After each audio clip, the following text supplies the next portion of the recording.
is the last one banned, and that's going to be, I believe, Powerhouse is banned, so we're not going to see that. And yeah, we saw Pulse utilized decently in the last match, but I don't think it's been as strong as we've seen over the course of CCS as it has. Or I think tonight we've seen weaker Pulse than we have throughout the rest of CCS. Yeah, without a doubt. There wasn't a lot of reliance on the pulses that were picked. Sometimes they made some fairly decent plays that gave their team a bit of a, if they needed it to get an advantage, they were able to grab it. If they needed it to kind of come back from a risky loss, it worked out for them here and there. But it wasn't one of those things where it's like, okay, we absolutely need Pulse to stay alive downstairs. Otherwise, we're losing this round. But yeah, we're not going to have to see the Pulse on this side. And I think the Mira ban from Impact is purely just kind of like a throwaway ban. They didn't necessarily want to get rid of any defenders because potentially they want to have as many options as possible. And none of those options that they really want to go for are going to involve Mira. As for it throwing kind of a wrench into the gears of Powerhouse, I don't think it's going to do much. I doubt that they really have anything that revolves around having a Mira play. Maybe Mira would have been picked to put inside of Connector here. It's a risky move, but I doubt it's really going to be a huge thing to slow down Powerhouse. Yeah, if there is a Mira, that's usually where we'd see it on the site, in Connector, but as you said, it's a pretty risky spot to play in, because there's obviously the window right next to it, and even if someone doesn't peek around the window, someone can easily throw a grenade in and either pop the Mira window or just kill the Mira outright, so there are a lot of difficulties with playing that sort of angle there. So it's not going to make too much of a difference. Flynn already got downed by something. I think he might have been trying to spawn peek and someone just ended up either taking him down really low or downing him, and he might have gotten reset too. So do they hear Castle screaming is the question there. Because he did not take a lot of damage, but that was definitely a very loud scream. Definitely louder than a shotgun shot. Castle's scream is very loud. AIM does get a kill onto Snugglin. That's the hard breacher off the board for Impact. That's definitely gonna slow them down just a bit. Slow them down just a bit, but as we see the long desk, the wall next to long desk has not been hard reinforced nearly at all. There's only one hard reinforcement on it. So there isn't too many situations where they would need a Hibana.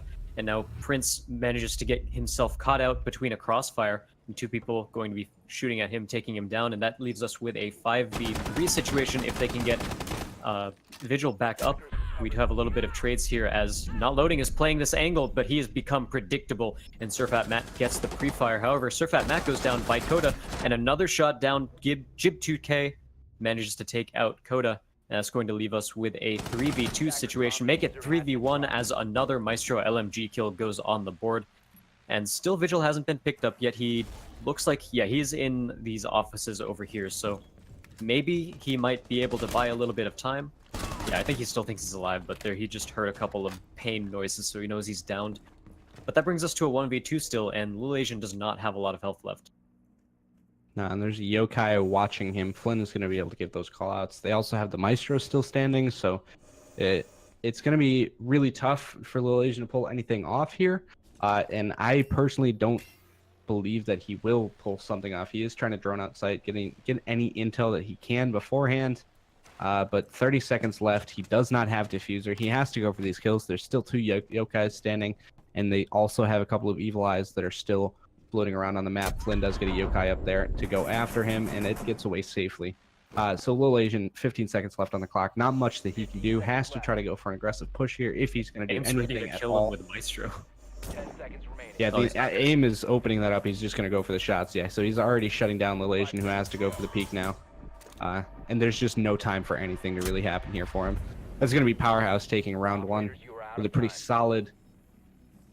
it was solid hold in admin that definitely threw off Impact. They wanted admin really badly. That was the only way that Impact was going to be attacking that site. They focused everything on trying to take admin, and they lost everyone because of it.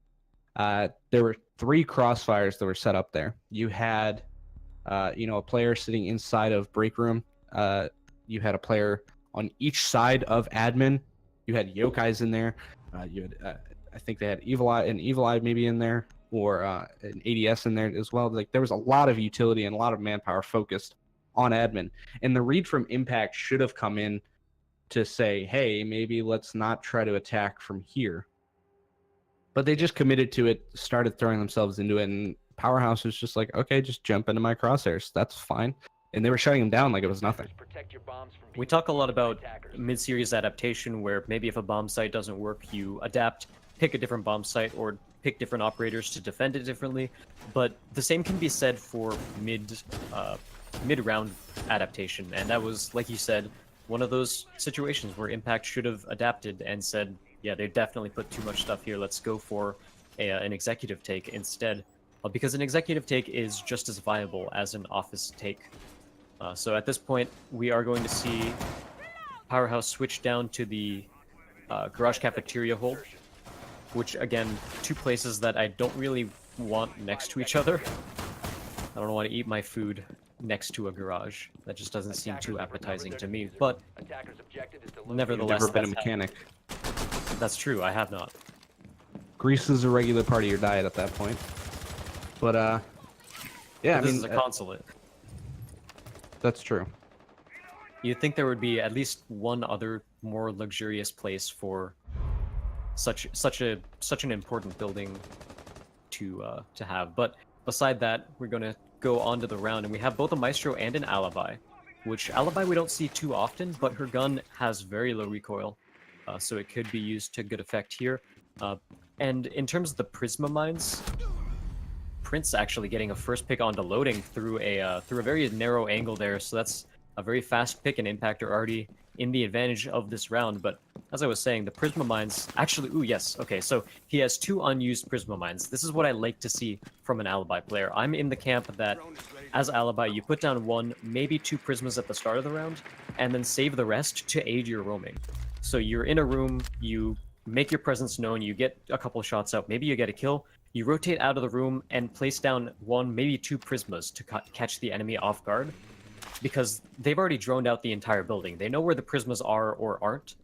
So if someone turns the corner and they're like, all right, I'm chasing Alibi into this room, there was no Prisma here before, look, there's Alibi, they're much more likely to shoot at it. And if it's that sort of situation, you're in a better position to take advantage of the fact that you see where they are. If you put them next to spawn peek windows, the only way you can take advantage of it is if you spawn peek yourself. However, Sir Fat Matt's going to go down to a headshot by Coda as they're playing the vertical game. That was an unfortunate fight for Sir Fat Matt to lose there, as Kodo was at a bit of a disadvantage and started shooting a little bit later. But I mean, he just had the aim on point and got the headshot off onto him. It looks like Impact focusing a lot on trying to get a little bit more utility, a little bit more of an execution ready. They're opening up this garage wall now, or at least they want to. The Bandit battery is still there, though. They have yet to take it out, and we're not sure if they're really in a position where they can take it out. They do. Oh yeah, so they were able to take it out, and now that wall is going to start to get opened up. And there's still a player by White Van. You've got aim on the Maestro there with that LMG. Snappy is going to find Owly, and the EE1D is going to go off. Snappy's presence in bathroom is still known at this point. And there's the play that you made. You were talking about. He makes his presence known, and then Lil Asian just shoots straight into that, and now he's going to be marked. It looks like Gib and Lil Asian are kind of focusing on trying to get this Alibi, but Snappy is going to take out Gib, rotate down towards Piano as Zofia is making their way upstairs. Snuggling on the garage door is going to find the kill onto Coda, but he is going now to be downed. And now you have a player making their way up White Van. The call is going to go, but Snappy on the yellow stairs is going to get the shots off on a Lil Asian. That's going to be Powerhouse taking the second round. Yeah, so far, Impact, the main problem I see with how they've been playing is that they try to half commit to rush going straight towards site and getting the execute on site, and they also half commit to playing the anti-roam game. And when you split your resources like that, you just end up spreading yourselves out too thin, and as we saw, the Snappy was able to just get kill after kill with Alibi because they were sending one person at a time to go deal with him. That's not how you anti-roam. And so he was able to make use of the gadgets, he was able to get a bunch of headshots, win some duels, and again, they just came at him one by one, and he picked up all of those kills. Yeah, I mean, it was a solid round for Powerhouse, even after losing the player early on in the round. And one thing I kind of want to point out, is, as you said, splitting the resources. So I came to Siege after playing CS:GO for quite a few years. And one of the big things in CS:GO is you've got your defenders are going to be split, or your CTs, they're going to be split between the two bomb sites, almost always. They split their resources. And sometimes the holds can be really easy if, the terrorists kind of just flow into one spot. They've kind of funneled themselves all in. Those holds can be really easy.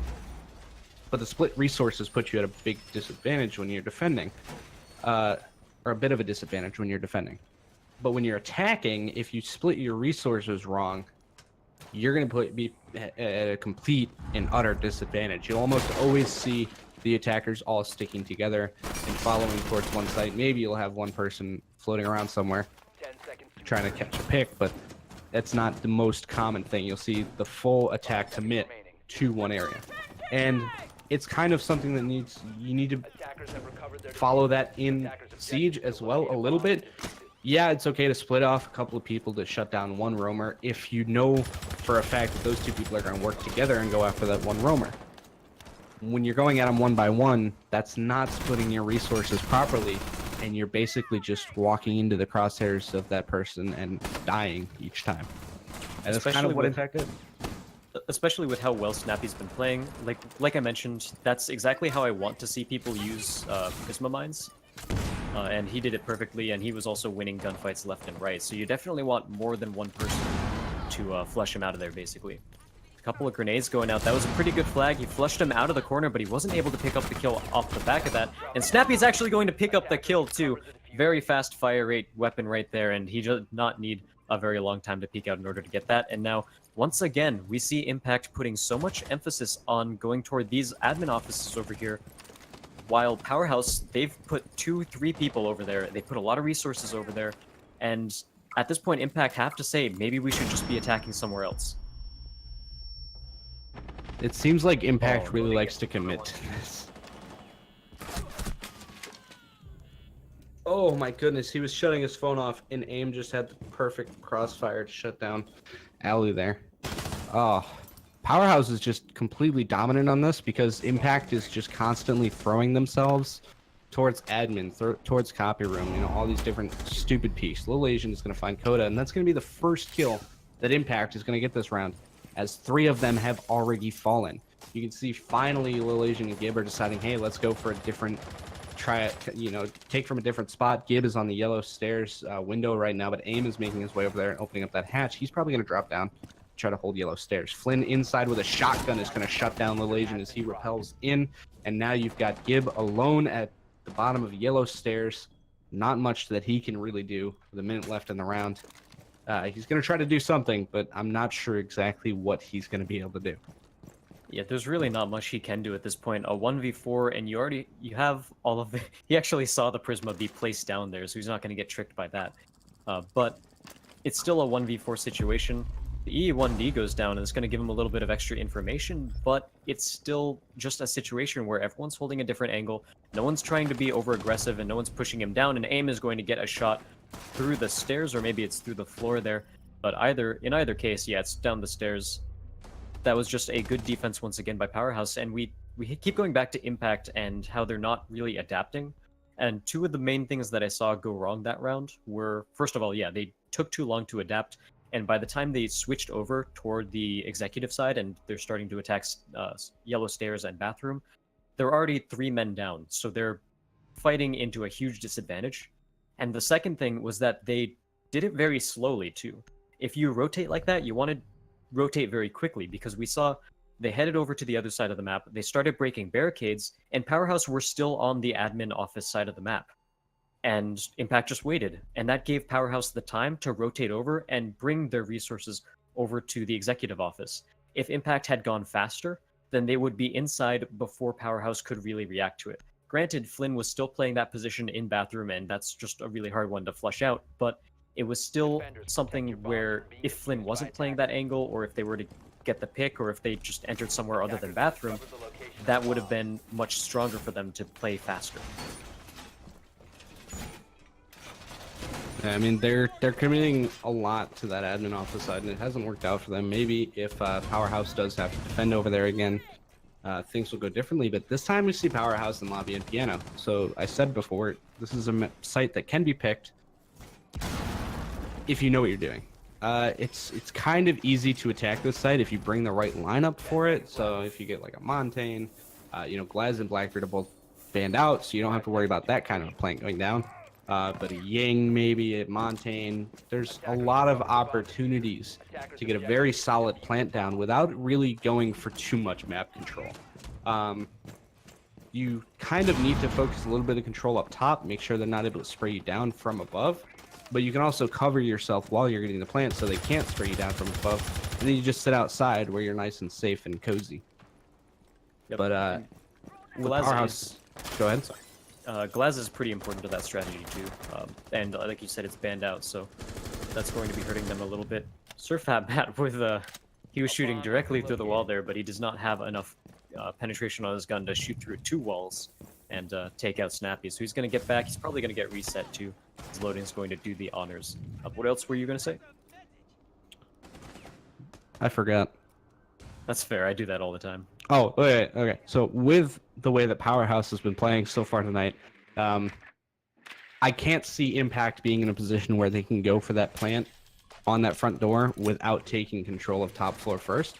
And you can see that I think they're kind of agreeing with that, and they're going for that top floor control. They're setting off the logic bomb, trying to ring their phones, trying to get any control where they can, droning things out. And they've got control of admin, which they've been trying to do for multiple rounds now. Ali is going to get the first pick of the round. That's going to be Coda falling.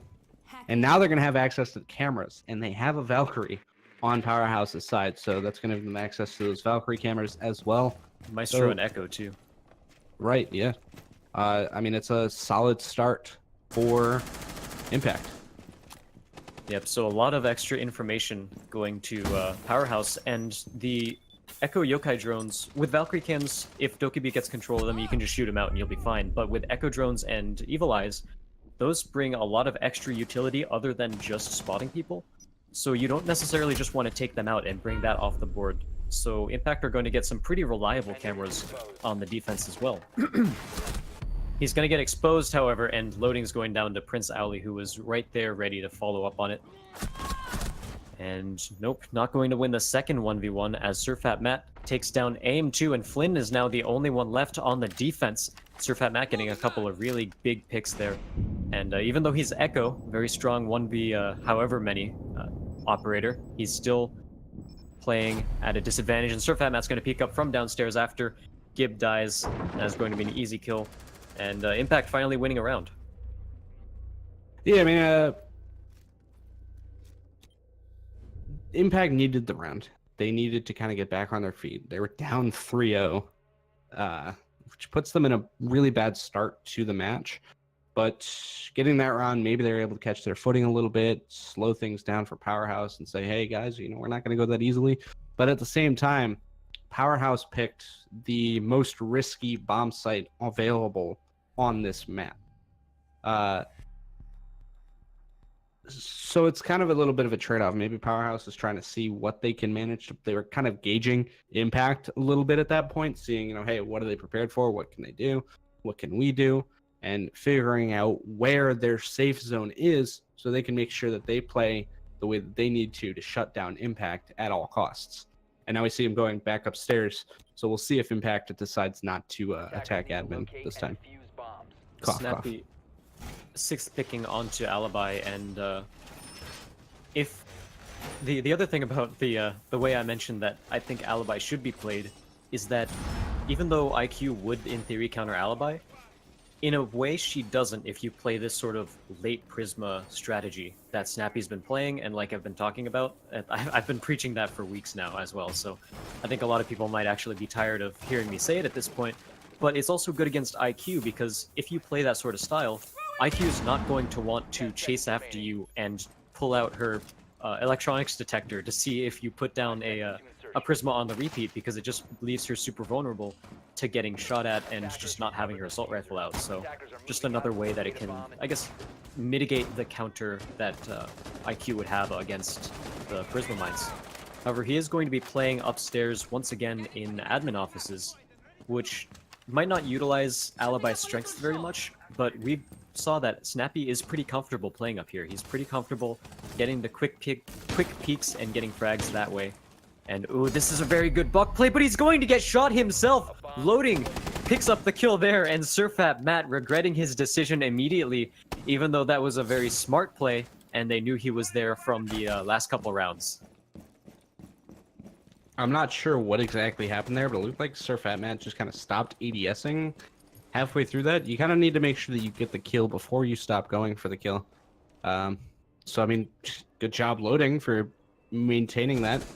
And still, we see Impact focusing a lot on this admin side when they're really not in a position where they're going to be able to take it. It looks like maybe the call is coming in a little bit earlier here. You know, Gib has made his way up this main stairwell, or spiral stairs. There's a castle barricade there that's going to block him off from it. He's going to smack that. There is a defender sitting right next to it, so I'm not sure what's going to end up happening with that.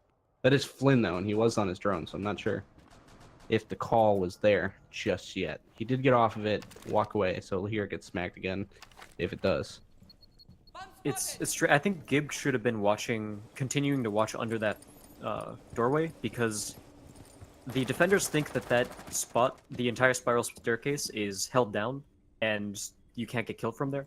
And it's true, like, you're only going to be able to shoot at feet, which don't really do a lot of damage, so you're unlikely to pick up a kill, but you can still watch to see if the defenders rotate over, and you can call out how many people rotated over from admin to this sort of like yellow stairs executive side of the map. So one thing that I harped on before was Impact switching sides too slowly. This time it looks like they're going a little bit faster, but again, I would like to see them switch over even faster before Powerhaus have a time to set up their defenses on this half of the map. Speaking of, AIM gets the first kill onto Prince, and we also see a very long... We were seeing Loading start off a very long flank, but he hasn't finished it off yet, but he might get a pick here. He's going for it, but misses the head as Little Asian picks him off instead. Yeah, and less than 30 seconds left on the clock now, as only 3 members of Impact are still standing. They are very much stalled out on this attack, and now one of them being marked by that alibi is going to slow them down just a bit more. You know, the Little Asian over here on the yellow stairs. Gabe has made his way into bathroom, I believe. He's going to find the kill on a Snappy. It's a 3v3, less than 10 seconds left. Flynn finds Snuggling and Little Asian. Coda making his way up the yellow stairs, but Flynn is going to land the triple and take down Gib as well, and that's going to be Powerhaus taking round 5, first half going to them 4-1. Ooh, and just watching that kill cam there, it was pretty clear that what happened was Impact ran out of time. They sort of panicked, and they were, like you said during the Oregon map, and I think it was Carnage and Chaos doing it, but they just realized, oh man, we only have 20 seconds left. We need to get in there.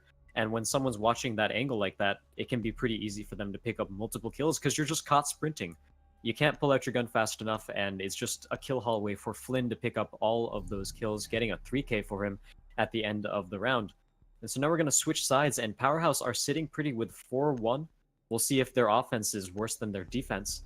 And Impact are basically, they have to hope that Powerhaus is not as strong on offense. Yeah, I mean, Impact needs to do something to get a little bit of traction back on this map. If they were fighting a little bit, well, I don't want to say if they were fighting a little bit harder. If they were winning a few more rounds, maybe it would put them in a solid position for the second half.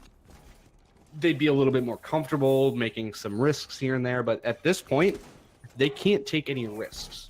And that takes away a lot of options for them. When you take away the team's ability to say, hey, this is dumb, but I'm going to try it. You know, those dumb things could sometimes be fantastic.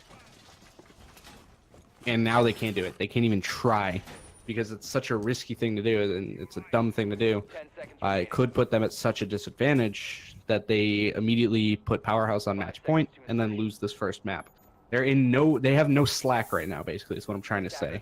And I think Powerhaus is definitely going to try to take advantage of that. Powerhaus has slack. They're up 4-1 right now. They are in a comfortable position. If they need to take a risk, they're fully prepared to do so and try to make sure that they secure a round while doing so. So Owlie's playing Doc, and he actually went for a P90 with an ACOG, which I think the P90 is pretty good, but I feel like if you want to go with an ACOG, you would pick the MP5 for the lower recoil, and the slightly slower fire rate. Do you have much of an opinion on like the P90 versus MP5 and what sights to put on which? I personally tend to go with the MP5. The P90, it's a decent gun if you're just trying to go for like some suppressive fire. It's got a larger magazine, so you can kind of hold down the trigger a little bit longer, shut some people down if you need to. But it's not the best gun in Doc's arsenal. I would go with the shotgun before I would really go with the P90. But that's just me. Certain players like things certain ways, and it's you can sometimes say in this game, yeah, this is the definitive way to go. But at the same time, there are going to be players that are going to do wild things that you would never expect to work, and somehow they manage to make it happen. Sir Fat Matt is playing this angle directly to the left of the windows over here into admin, or sorry, the executive windows, which is a place that we see Echoes play somewhat often, and it seems like Powerhaus already know that he's there, so they're just holding the angle and making sure that he can't rotate out, which is already pretty strong. Like, if you know where someone is and you basically can't, he can't move at this point. If Sir Fat Matt moves, he dies. So at this point, the defensive or the offensive are a little bit up one man, and he's actually going to push out and just get taken out by AIM. Once again, that's why we talk about it, and AIM's going to take out a second one as Owly drops 2. And so this sort of executive take is already working out much better for Powerhaus, and AIM does have the C7E as well, which is a very strong weapon, and now 2 more kills on the board as Coda takes out Little Asian, but Snappy gets picked off himself as Gib2K gets 1 more. And that leaves us with a 2v4 situation, and Impact are on the back foot as they try to defend this, going to try to penetrate through the desk. It's not going to work, and Flynn gets the return kill onto Snugglin. And, you know, we talk about trying to flame Flynn and make fun of him, but he's actually just been playing super well. Yeah, he's been performing very well tonight, showing up exactly when he needs to, how he needs to. But it's not just him. It's all of Powerhaus right now. There is not... I can't look at the scoreboard, but... Okay, so... Yeah, looking at the scoreboard, even in terms of kills, not just in terms of their utility and what they're doing, their callouts, anything like that, all of Powerhaus is just performing exactly the way they need to tonight, and I think that's what's coming together to give them the advantage that they have over Impact right now. Whereas I think for Impact, there's probably a little bit of a mess in communication, calls, decisions, anything like that. But, I mean, Powerhaus is just playing exactly the way they need to, making the calls the way that they need to, and it's working out beautifully for them. That round, sorry, go ahead. You go. Okay, so that round, we saw 2 players on the executive windows, which is a spot that commonly gets held by a Blackbeard, but Blackbeard was banned out, and maybe that's what deferred, Impact from playing on that window and going for a push from that side. But Powerhaus just kind of proved that you don't necessarily need a Blackbeard to be able to play that window. You can play it with whoever it is that has, solid aim. Cough, pun, cough. Yep, and on top of that, even if they hadn't gotten any kills from there, like I was mentioning, they kept Sir Fat Matt basically pinned down. Now, the right play there, I think, would be for Sir Fat Matt to just stay there and wait until someone tries to push in. But he definitely seemed a little bit panicked because he ran out, tried to get a kill, but he didn't manage to get anything. But again, like, when you're playing Echo, going into that spot basically limits you a whole lot. And if you're already there, there's not much you can do to get out. So Powerhaus knew they had that sort of advantage, and if Sir Fat Matt ran out, they would either kill him or they would call it out. But otherwise, it was like a 5v4 until Sir Fat Matt decided to do anything. So I don't really like that position as an Echo, especially since Echo is, once again, an operator that you want at the very ends of a round, because he can deny plants with Yokai, he can slow down pushes, he can get information, he's got an ACOG. There are so many things that work in favor of Echo's kit when he's one of the last people left that I think that was just a misplay in terms of his positioning. Yeah, and those kinds of things can happen a lot, and I'm sure that, it not only affected, Sir Fat Matt, I'm sure it affected the rest of Impact as well. But AIM starting off this round by getting a kill onto Prince Ali, who's been a pretty strong performer so far for Impact. Not necessarily like the carry or anything like that, but he is doing quite a bit of work, and I mean, it's a pretty pretty disastrous loss early on in the round. And now Little Asian taking a lot of damage as well at the top yellow stairs. Yeah, he was trying to win a wallbang battle against Flynn, but he definitely lost that as he's only at 5 health, and Flynn is still full. But Loading gets one pick onto Gib2K, that's a headshot, and that brings us down to a 3v5 in match point, so Powerhouse are sitting pretty. And at this point, the entire executive office is just AIM's domain. You never challenge it, it is AIM's, he owns it, no one else can come into it, because he is just locking that down, he's getting pick after pick. And at this point, Impact are finally just not peeking AIM when he tries to go for that, which limits Impact's options as well. At this point, Impact basically have to go for some sort of execution onto the meeting room instead of the executive office.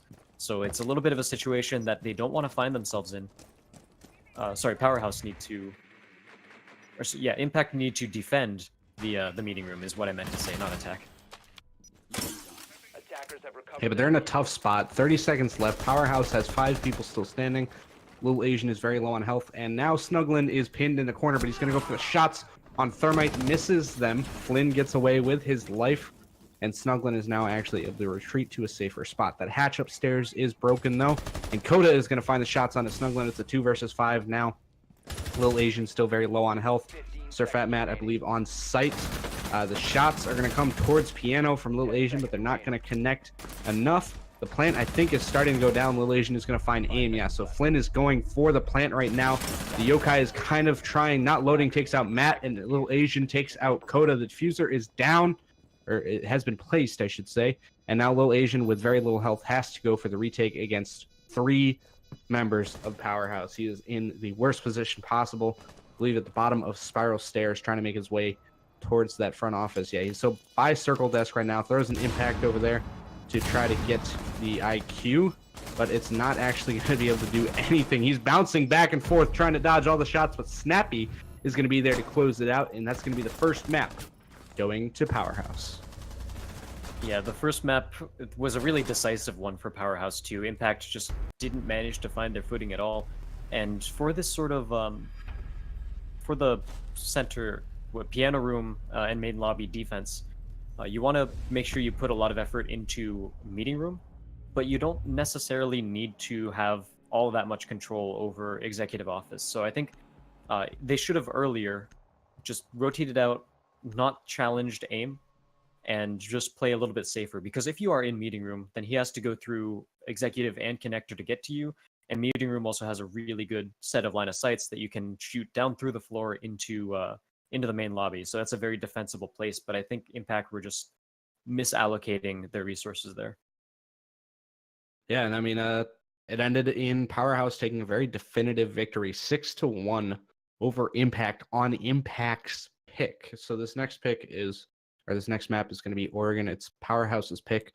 We'll come back to that in just a moment. We're going to take a short break so these players can recuperate and talk a little bit, and so we can talk a little bit and get some things handled as well. Please stick around. We'll be back very shortly with Powerhouse versus Impact.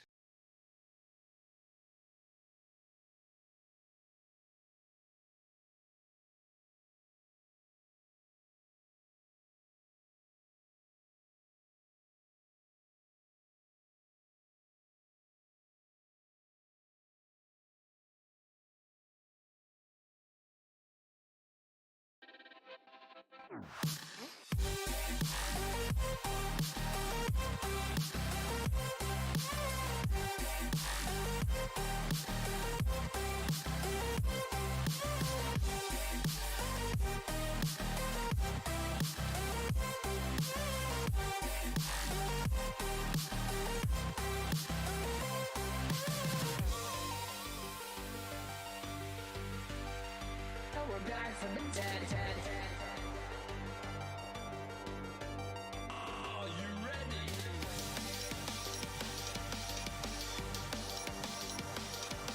Let's go. Back from the dead.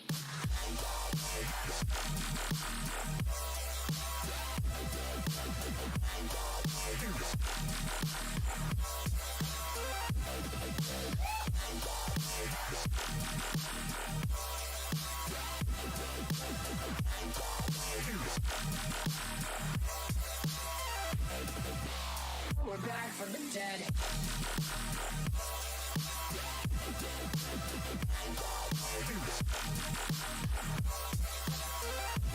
Hell yeah.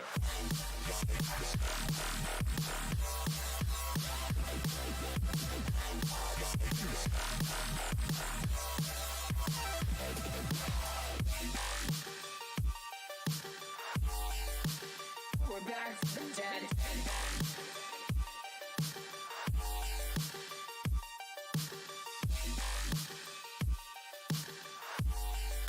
Back from the dead. Back from the dead.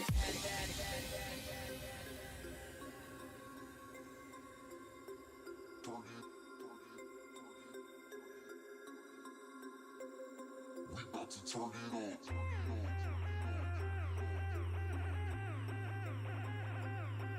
Turn it. We about to turn it on.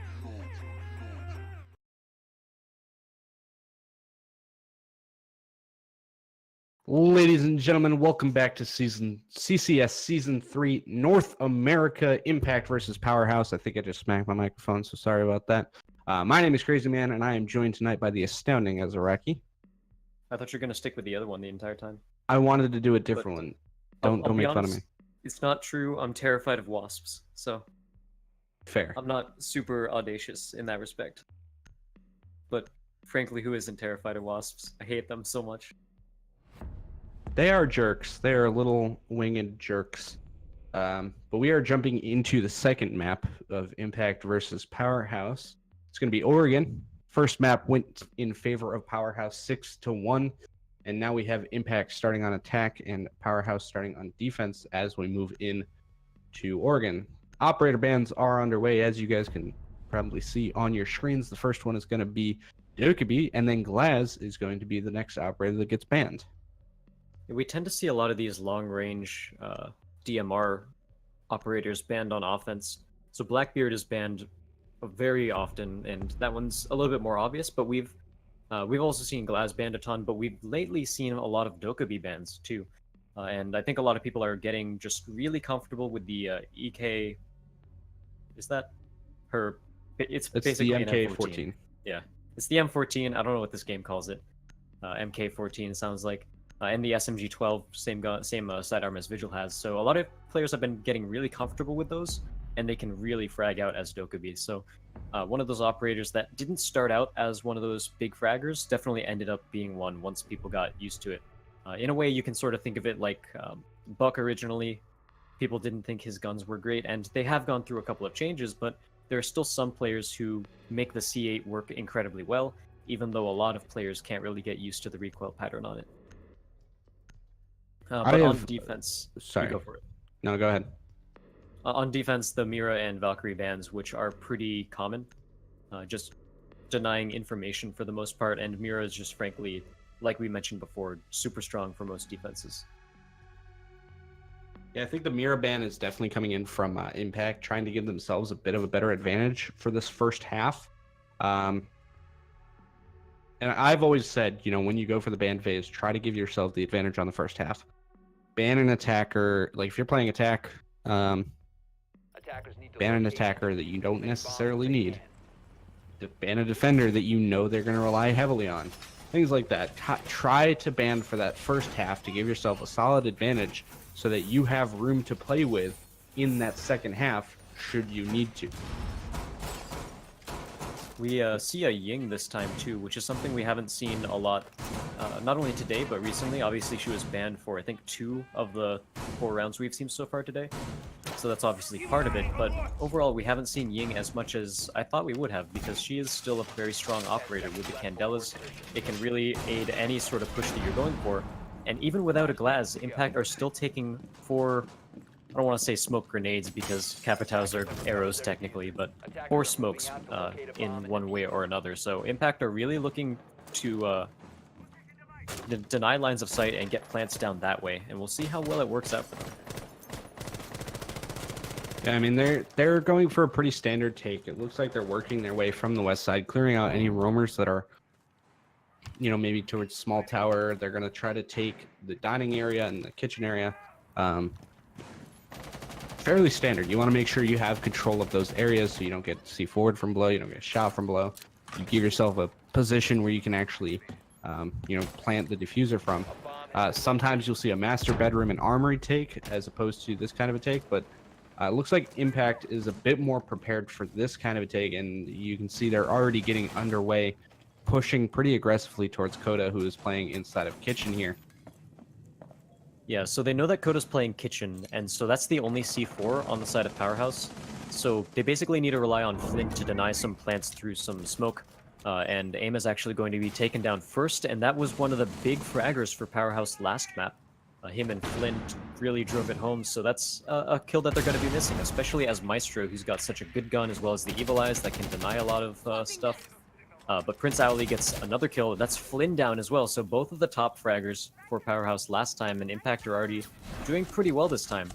And on top of that, Flynn down means that they can go for the smoke plant really easily because there's no smoke to deny it. Prince Owly takes down Snappy, almost loses his life in the process, but even still, not loading is the only one actually on the site. He's going to go down, misses a couple shots, and Prince Owly takes him. And Coda's actually pushed up here incredibly quickly. He's got one kill, but he needs to win the rest of the gunfights that he gets into. One goes down, but it's not going to be enough as Little Asian picks off Coda, and that's just Powerhouse honestly slipping away a little bit. Impact got some early frags, and as soon as they saw that the smoke was down, they knew that there was nothing to contest them from just going for a window smoke Candela plant, and that's exactly what they did. Yeah, I mean, it looked like they had practiced that specific take a lot. They knew exactly what they needed to do, where they needed to go. The calls from the droning had to have been there because they knew where all of the players were when they were there and made exactly the right decisions to be able to take them out. And yeah, Powerhouse just kind of losing their top two fraggers. You had AIM, who looked down that whole hallway, and I think got taken out by Jackal, who was outside of bathroom or outside of showers, I should say, spraying through that window. That's unfortunate. And then losing Smoke as well. I believe it was Flynn that was playing Smoke that round. And it was very solid picks from Impact early in the round, and a lot more confidence during their attack that time than what we saw when they were on Consulate, which is kind of surprising because Consulate was their pick. So you would think you would see that level of confidence going into that one as well. But I mean, Powerhouse was just able to lock it down on that map. We'll see if they're able to kind of change things around and do the same on this map. As you can see, they are going for a downstairs defense for this round rather than heading back upstairs. In the kids' dorms, the upstairs site has become a lot more popular as soon as Mira started getting banned, because obviously the having a Mira on laundry room using that little storage door or little storage room is super strong. And that's one of the main reasons why, for the longest time, this was one of the best defenses in the game.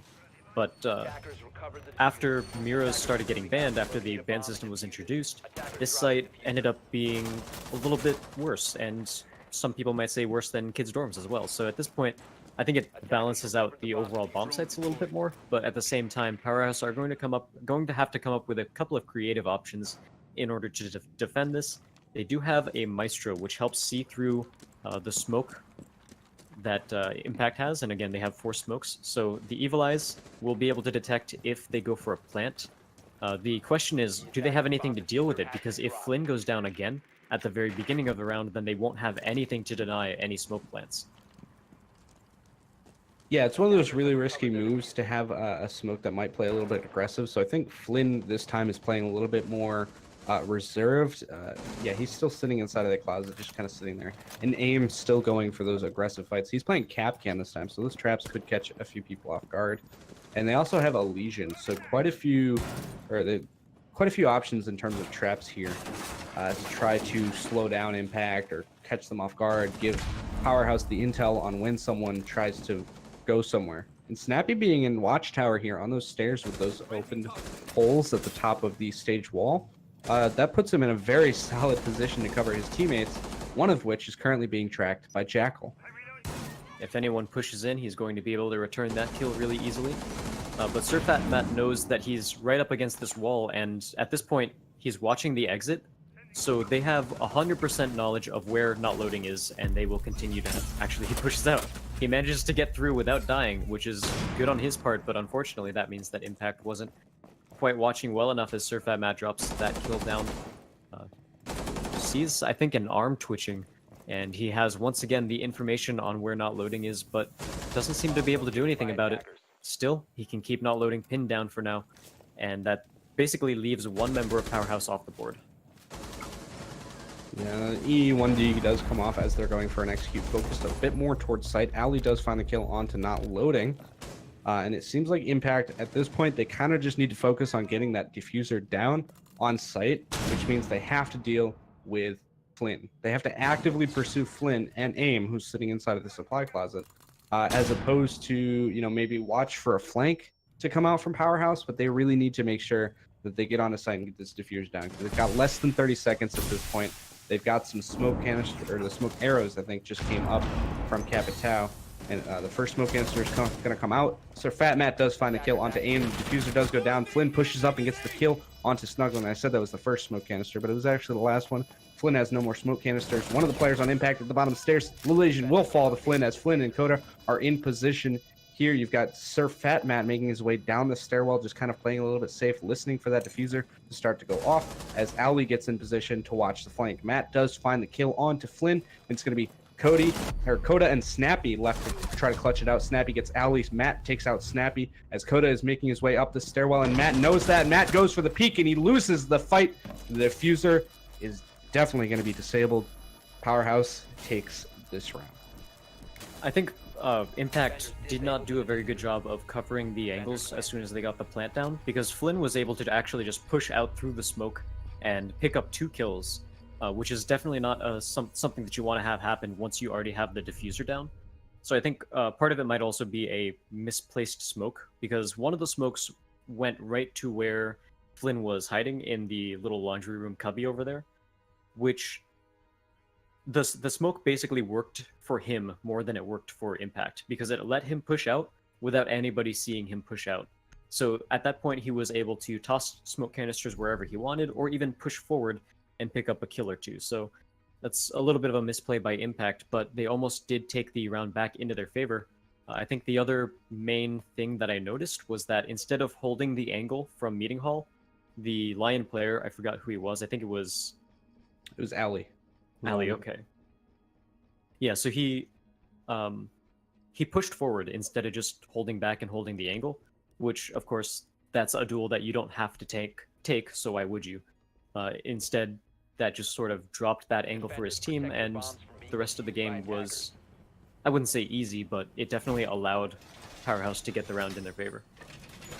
Yeah, it gave them the ability to go for that flank on Matt and force him out of position that he was in. So, unfortunate misplay from Impact there. We'll see if they're able to change things up. The current round score is 1-1. So, both of these teams doing fairly well on Oregon, which is kind of to be expected. I mean, it's Oregon. We typically see teams performing fairly well on here, although earlier, in the earlier match tonight, we did see, which team was it? Why can't I think of it? It was Carnage and Chaos. Yeah. Carnage and Chaos had a little bit of a rougher match while they were playing on Oregon. But overall, I think so far between Impact and Powerhouse, it's fairly even. If Impact is able to take this bomb site, then I can say for, like, without really a lot of doubt, that it's pretty even on this map between these two teams. But if they're not able to take this top site, then it shows that I think Powerhouse kind of has the upper hand. And, you know, once we finish this first half, we'll probably see a 3-2 in favor of Powerhouse. You know, as AIM does find a kill onto Snuggling there. As I'm saying this, that's their hard breacher down. Thermite lost as they're trying to push from the west side instead of going for that main bedroom take. So we saw a Maestro Evil Eye in the hallway leading down to small tower. And I really like that position for a Maestro Evil Eye when you're holding kitchen this hard, because as we see, he's able to peek out and get kills just off of his teammates' calls, which is very strong. And now Little Asian's actually going to take one back onto loading, but that still has it's still a 3-4 in favor of Powerhouse, and AIM is still alive. So he's going to be able to wreak havoc down in this this kitchen area here. At this point, Impact, they're sort of forced to attack from the from this main room here instead of the hallway because of that Maestro cam. But Code is actually going to go for a 1v1. He takes off Little Asian, and that's going to be a 2v4 now as Powerhaus are still in the driver's seat here. Now it's Jib2K and Sir as the only ones left for Impact. Two operators that have a decent amount of options left. They still have the smoke, they still have, or they still have 4 smoke charges, and they still have some hard breach with Gibbs' ITA-S shotgun. Yeah, but they're in a pretty tough position right now. It's a 2v4 with less than a minute left on the clock. Koda's in position. He goes for the shots, but Matt is actually going to win the fight, putting it to a 2v3. But Matt, being below half health, puts him in a very risky spot. A couple of shots will put him into the ground. And as you can see, I think he just stepped into a goo mine, which brings him just a little bit lower. Flame Bolt does come to the top of White Stairs, flushing everybody out of position there. These holes right here are going to give a perfect opportunity to Snappy to try to get a shot off onto Sir Fat Matt. And now a goo mine is going to stop him from pushing up any further. You can see AIM making his way towards that hatch side of Kid Storms as Flynn gets the shotgun kill at the top of White Stairs onto Matt. It's all up to Gib in a 1 versus 3 situation. He has the diffuser, less than 30 seconds on the board. He has to get on site, go for these kills. There's no chance that he gets the diffuser down while there's still 3 members of Powerhaus standing. The smoke canisters are going to come out on the window, and now Gib has to try to push through that, taking a lot of damage as he does so, and a goo mine, and AIM is right there. Everything focused on Gib right there is going to shut him down, and that's going to be Powerhaus taking another round. And that's one of the big reasons why Smoke is played so often, is once you get into those last seconds of a round, you can just completely deny an entryway, and either the opponent has to push through it or wait, and if they wait, there might just be another gas canister just waiting until the end of the round. And pushing through is obviously putting you at a disadvantage, so Smoke is very strong in those sort of clutch situations, and I'm glad to see that for these past 2 rounds, Flynn has stayed alive toward the end of the rounds too, so he has been playing less aggressive than he did the first round, and he might be switching to Echo this time, which is another one of those operators that's basically sort of clutch, and you leave them until the last couple seconds, and then they really shine with diffuser denies. And so Flynn, I think, is still going to be pretty comfortable in that role. Attackers need to locate I mean, as many bombs as they can.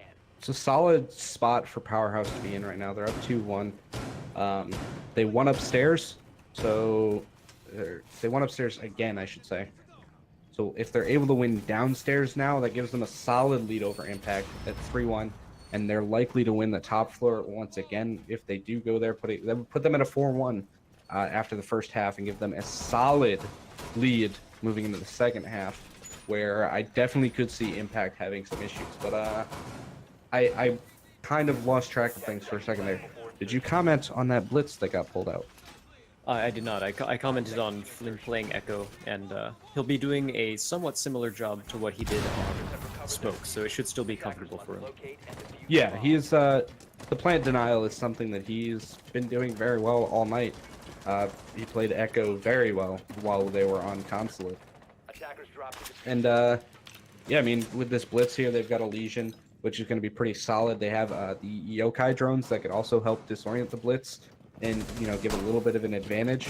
But you see Ali going for the aggressive run-in onto Koda. He's going to get the kill as an EE1D is now going to go off, and he's going to go and get a little bit more aggressive, making his way all the way towards the meeting door. You can see Legion is in a position to look towards his angle, and Ali stepping into a goo mine is going to bring him to about half health. I think there's someone sitting at the top of main stairs as well. Yeah, that's going to be AIM.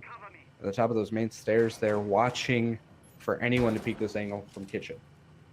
Yeah, and I was actually about to, before this round started, talk about how Impact haven't really been trying anything new. They haven't really been trying to catch Powerhaus off guard or do anything weird like that. And just as I was about to say that, they pull out the Blitz Lion combo, which can be very strong, and we've already seen Owly get a kill with it.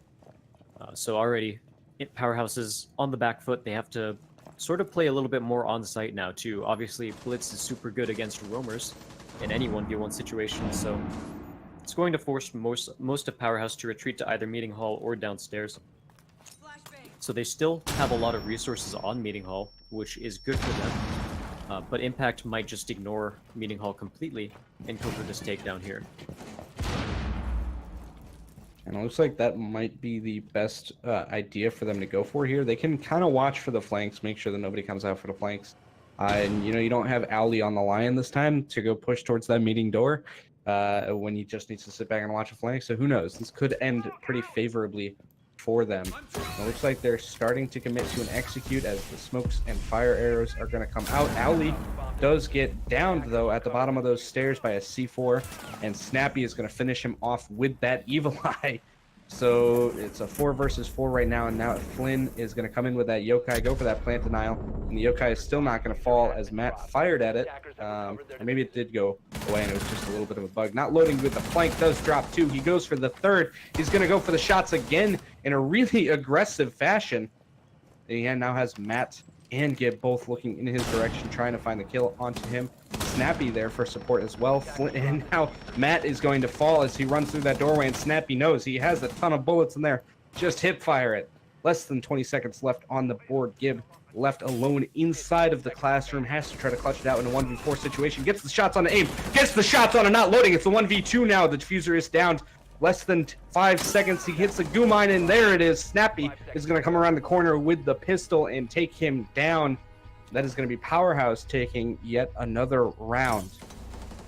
And we can see right there how important Meeting Hall is, because Powerhaus were able to defend that from their Meeting Hall control. Impact just sort of ignored it for a sec, and honestly, the only way you can really attack the downstairs like that without clearing out Meeting Hall is if you get full control of Laundry Room and get the plant down. They didn't do that, so Powerhaus were able to sneak up behind them and go from Meeting Hall. So basically, Impact were stuck on the stairs. If they kept pushing down, they would have been in the line of sights of everyone playing the small closet room in Powerhaus, or from Powerhaus. And if they pushed up, they would be fighting into the flank from Meeting Hall. So they were just caught in a really bad situation, and that's sort of what happens when you don't clear Meeting Hall. And honestly, they didn't even have someone really watching Meeting Hall. Like you said, they should have been, but they didn't really put enough effort into that. And so Powerhaus were just able to run away with the victory there, and now they've won maps on both sites, and Powerhaus are just looking to run away with yet another map. And defuse as many bombs as they can. Okay. We have a tower defense. Wild card activated. Ladies and gentlemen, we're going to see a tower defense from Powerhaus.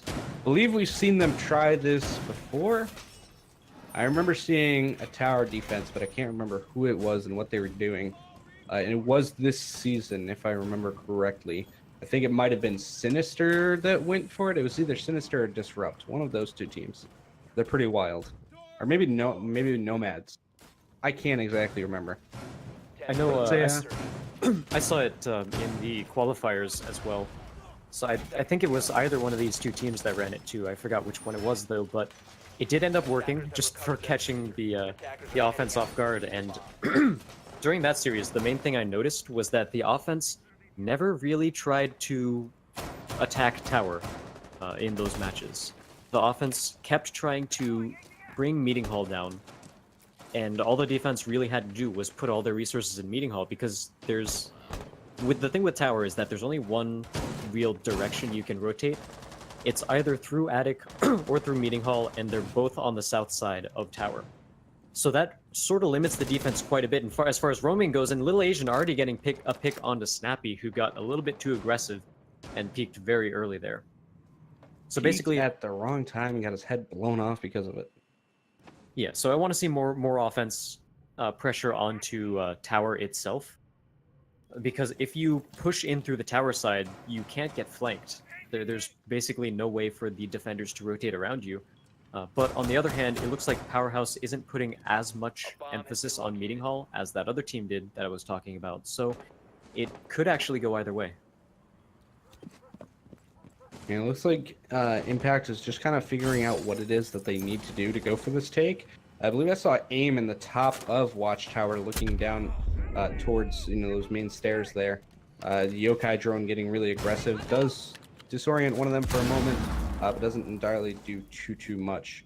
Now Flynn has the shield there, which kind of limits where he can go a little bit, and that it does give Impact a bit of an angle that they might be able to get. Asian is going to find the kill onto loading as a grenade almost takes out Owly. Matt now takes down Flynn. It's a 5 versus 2, and Aim up top is going to get the shots off on Owly, but Matt is going to punish that. It's up to Coda now in a 4 versus 1 situation, and he's not even on site. He's in lobby. Bullets are going to come out, and I think that's going to alert Snuggling of his presence there. Gib does go to plant the diffuser. Coda in a 1v4 has to go for the retake, and he's in the basement, has to make his way all the way up to the top of Watchtower to And a lot of go that- for this round. Sorry, go ahead. A lot of that was Gib 2K and Surfat Matt basically putting pressure on tower. Like the defense is almost always during this defense going to put all of their resources into meeting hall, because there's not really much you can do in tower to defend. And we saw that once you have multiple angles, you can easily play that sort of defense, or that sort of offense, attacking into tower. But we are in a 3v1 situation here as Coda gets one. He's going for another one, but he's not going to get it as Snuggling takes him out. And yeah, 1v4 is a hard situation, especially when you are downstairs and you have to attack tower. It was a rough position for Powerhouse to be in, especially Coda at the end. But they had the room to play with. They had a 2-round advantage. Now they're down to a 1-round advantage. But yeah, I mean they were like, hey, we have this round to play with. Let's see if this manages to work. If it doesn't, it's not too big of a deal, and we'll just kind of keep chugging along. Yeah, they're definitely not feeling too much pressure. Still a map up, and they're on the offense now, which Powerhouse has shown that they're pretty good at the offense as well. So, looking at the lineup so far, Powerhouse aren't bringing anything too new. We've seen Jackal played quite a bit on this map, actually, and I think part of that is just having a secondary shotgun is incredibly strong to play all of the destructible floors on this map, so I think he's going to be pretty comfortable there. 6 picks onto IQ and Jaeger, so IQ is still going to be very useful here to take out yokai drones as well as goo mines, so I think that was a good 6th pick on Snappy's part. I mean, Powerhouse has been really strong with their reads tonight as well. I'm not entirely sure who the shot caller is, who the in-game leader is for Powerhouse, but whatever they're doing it right. And it's really good and refreshing to see that they're able to maintain such a strong level of play throughout both of the maps that we've seen them on so far tonight. 10 seconds to insertion. Looks like there will be a couple of resources devoted to 5 to seconds kitchen, but it seems like Gib 2K might be joining Little Asian down there. Yeah, so they're going to put a quite a bit of resources down here, which is generally what we see on a kids dorm defense. Is as long as you control kitchen, then you control the vertical play, and as we can plainly see by maps like Border, vertical play is very important. So we'll see what Powerhouse decide to do and what side of the map they attack from.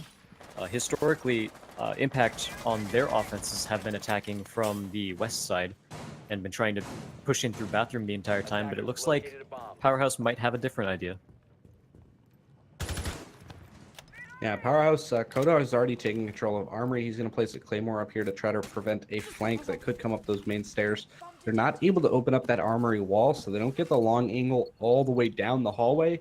But I don't think that's really going to be too much of a disadvantage for them. They have the Thermite, so he can make his way into the closet and open up that closet wall. Aim is going to get taken out, though, while hanging up above that window, snuggling with a nice headshot onto him. And that Jackal in the hands of Aim was deadly last map.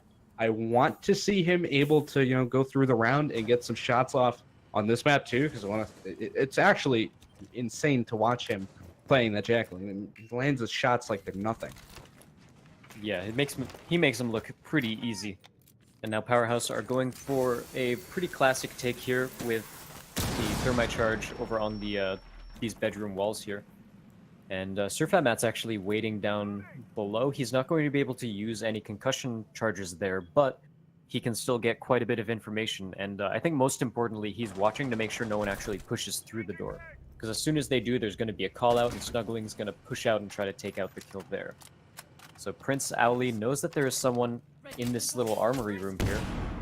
and Sophia's going to use a couple of cluster charges, or use a couple of concussion grenades. Not really going to get anything off of that, though, so we're still in a 3v5 situation. Impact are have a pretty clear advantage here, and Powerhouse only have 1 minute left to execute, and they haven't really gotten too much ground yet. They've opened up the wall that they needed to, and that's on Flynn's Thermite, but at this point, yeah, Snuglin's just going to start smoking it out, and the rest of Powerhouse aren't really in positions to do anything. Yeah, it's a rough spot for them to be in, and now Ali, in this position, has the ability to go for a crossfire towards that window at the top of main stairs, but he peeks away at maybe just the right, maybe just the wrong moment.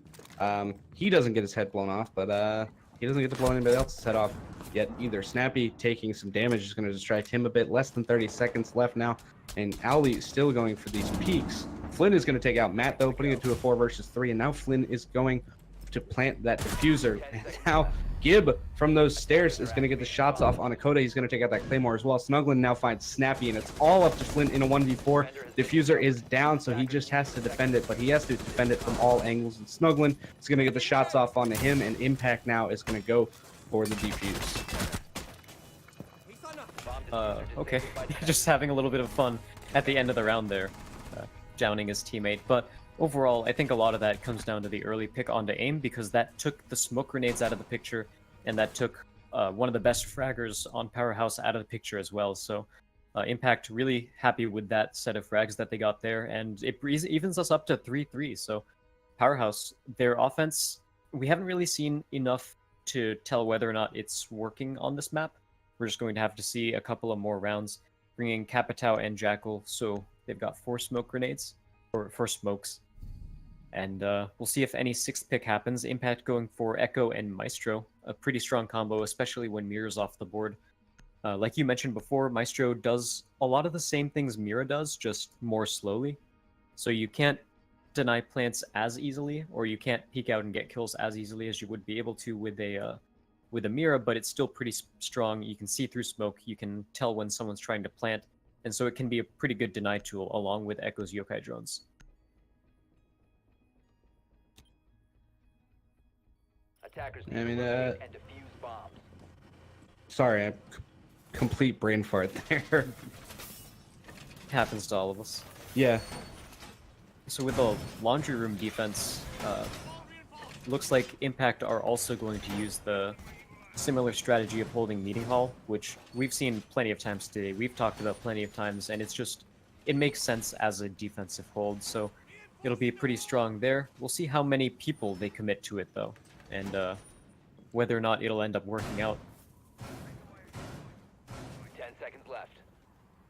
Prince Ali's actually just taking out the top of the wall that we saw 5 seconds left. last time, Insertion. which allows someone from tower to cover. Yeah, as you see it right here, it allows someone from tower to cover Meeting Hall, which can be a very strong sort of defensive area, but they also need to make sure they keep control of tower, because if the offense gets a hold of it, then it just makes it that much easier for them to attack into Meeting Hall and get control of Meeting Hall. So they definitely don't want to give that up. Yeah, I mean,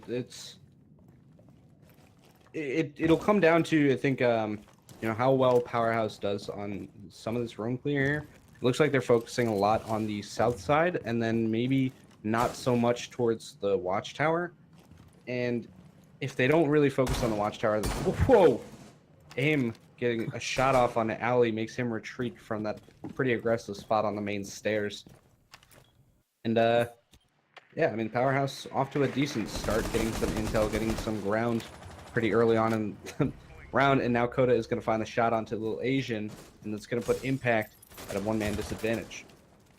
Yeah, so already a pretty good pick for Powerhouse, and Prince Ali's probably got to be happy that he was only shot with an ITAS. With any other shotgun, he would have been taken down much lower, but the ITAs, you generally only use it for soft destruction, because the spread is just so massive that if you're anything but right up next to the other person, it's not really going to do any killing, or it's not going to have any killing power. So already we see the Thermite doing a pretty good job up here of controlling this hatch, which we've seen a point of contention for a lot of teams. It basically allows this entire plant strategy to go off. A bomb has been located. And a lot of focus on that. I don't know. I didn't actually notice if they have. Do they have control of meeting? Actually, kind of blanked out for a second again there.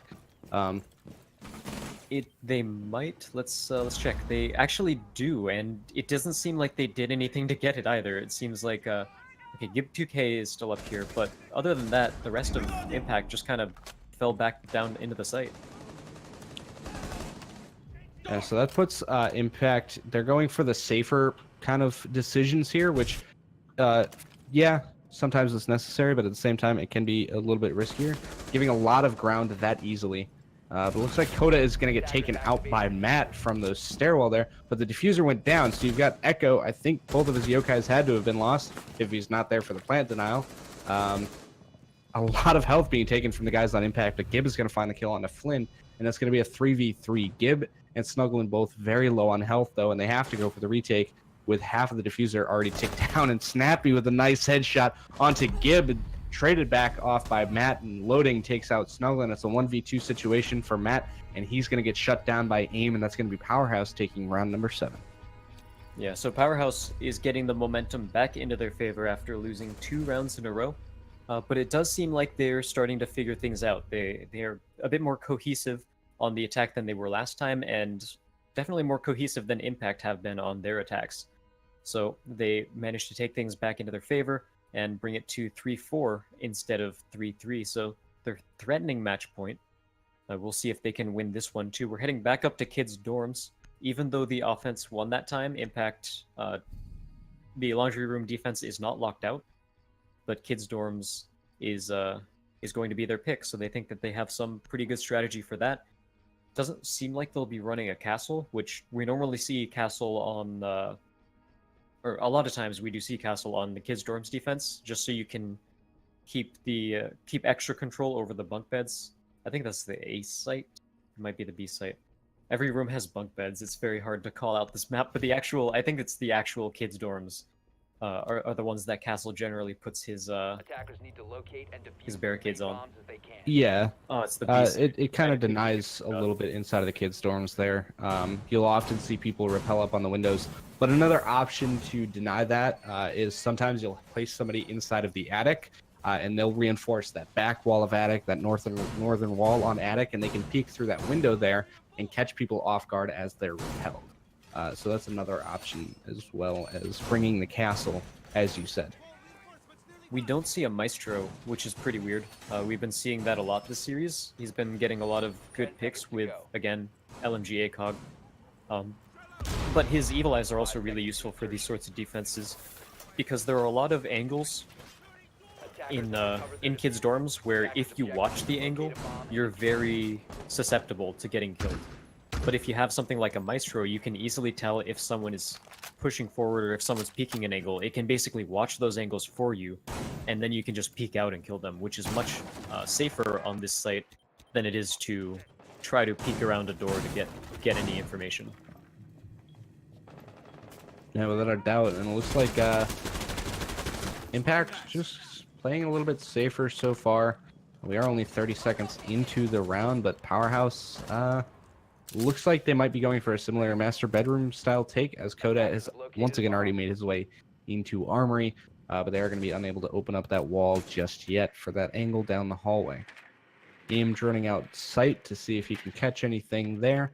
They're going to have to get the Zofia in from below if they want to take out those bandit batteries that are on there. And you see Matt inside of the attic is actually going to open up a rotate so he can go to the top of Watchtower and potentially spray down through that window that's at the top of the main stairs. Yeah, he was definitely he was spotted out by a drone, and so at this point, Powerhaus would be pretty trivial for them to push Sir Fat Matt and take him out. So he's just going to rotate out of there and not even take the chance of a heads-up gunfight.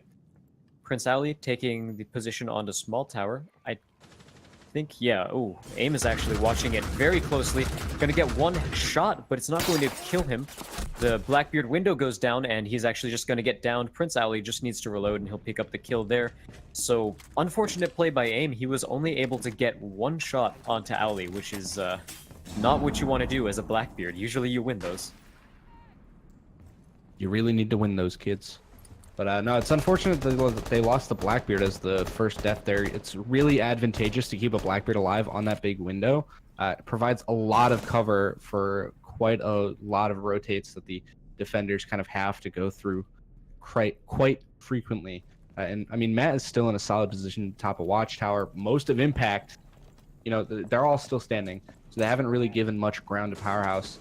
And you know, Powerhouse, it looks like they're going for the execute. Flynn makes his way in through there as there's a smoke grenade covering him. It looks like they aren't actually going to catch the plant off. Oh no, they just barely managed to get it. Snappy takes out Alley, and then Snuglin takes out Flynn. So the diffuser is going to be down. Smoke canister is going to deny Capital from walking in any further. And so Fat Matt inside of the attic has a bit of an angle where you can see the diffuser from. Gib finds loading.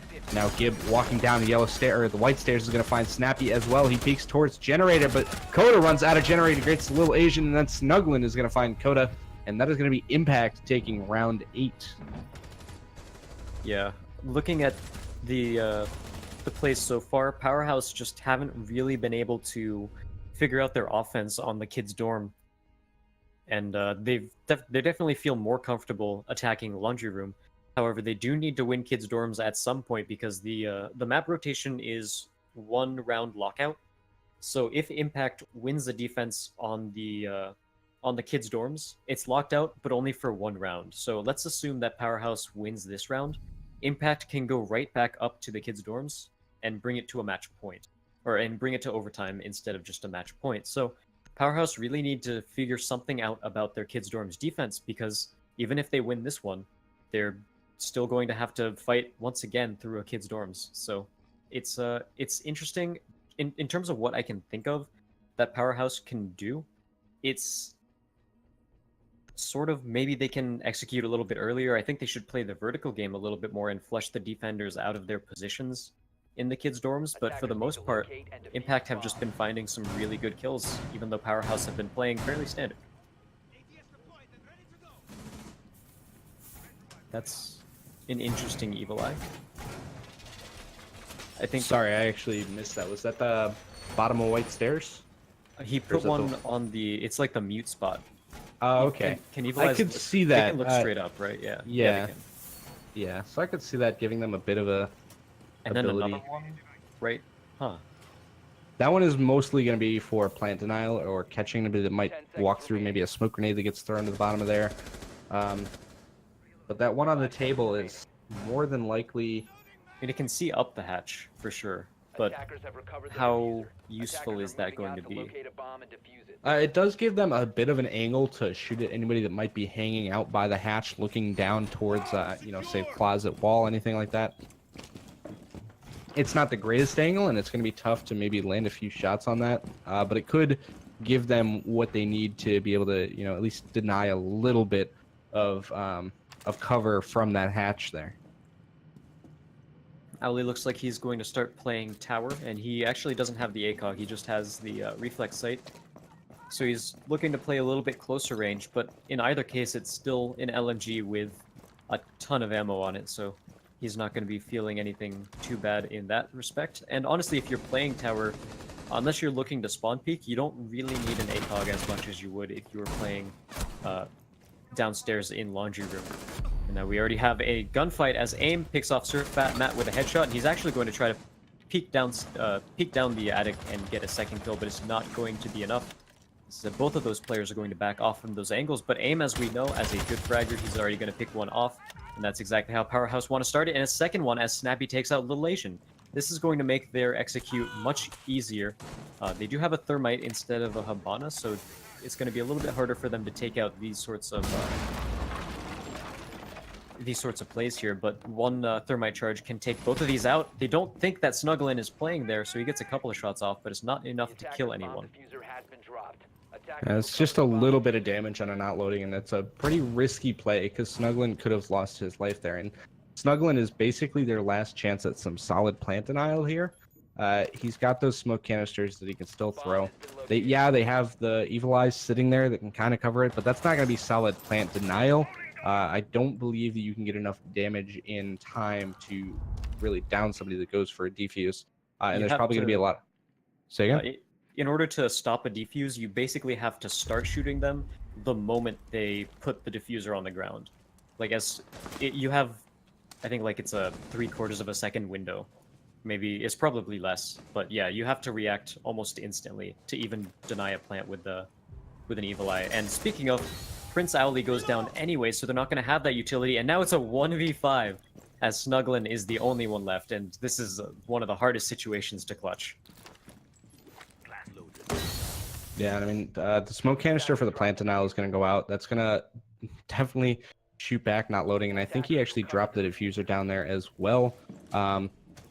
But the plant is going to start to go down. Flynn at full health has it, and Snappy actually is going to get the kill onto Snuglin. And that is going to be bringing Powerhaus to match point now.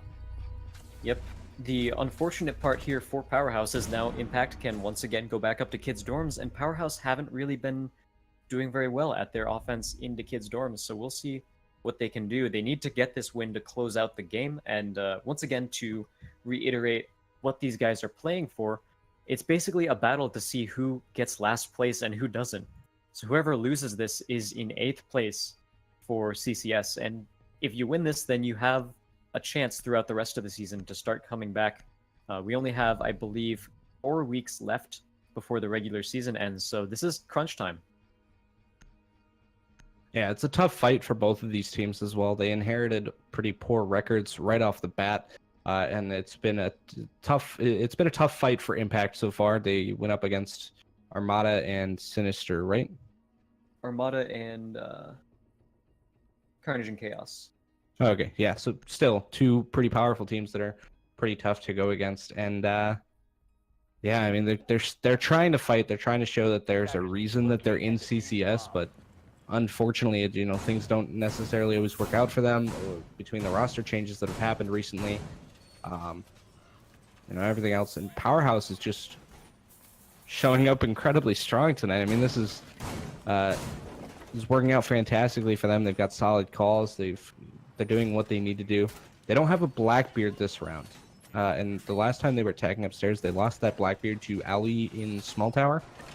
And yeah, I think if they brought the Blackbeard again, but, made sure that he was able to stay alive out on that big window, then it would give them a much more solid advantage attacking this bomb site. And there's no,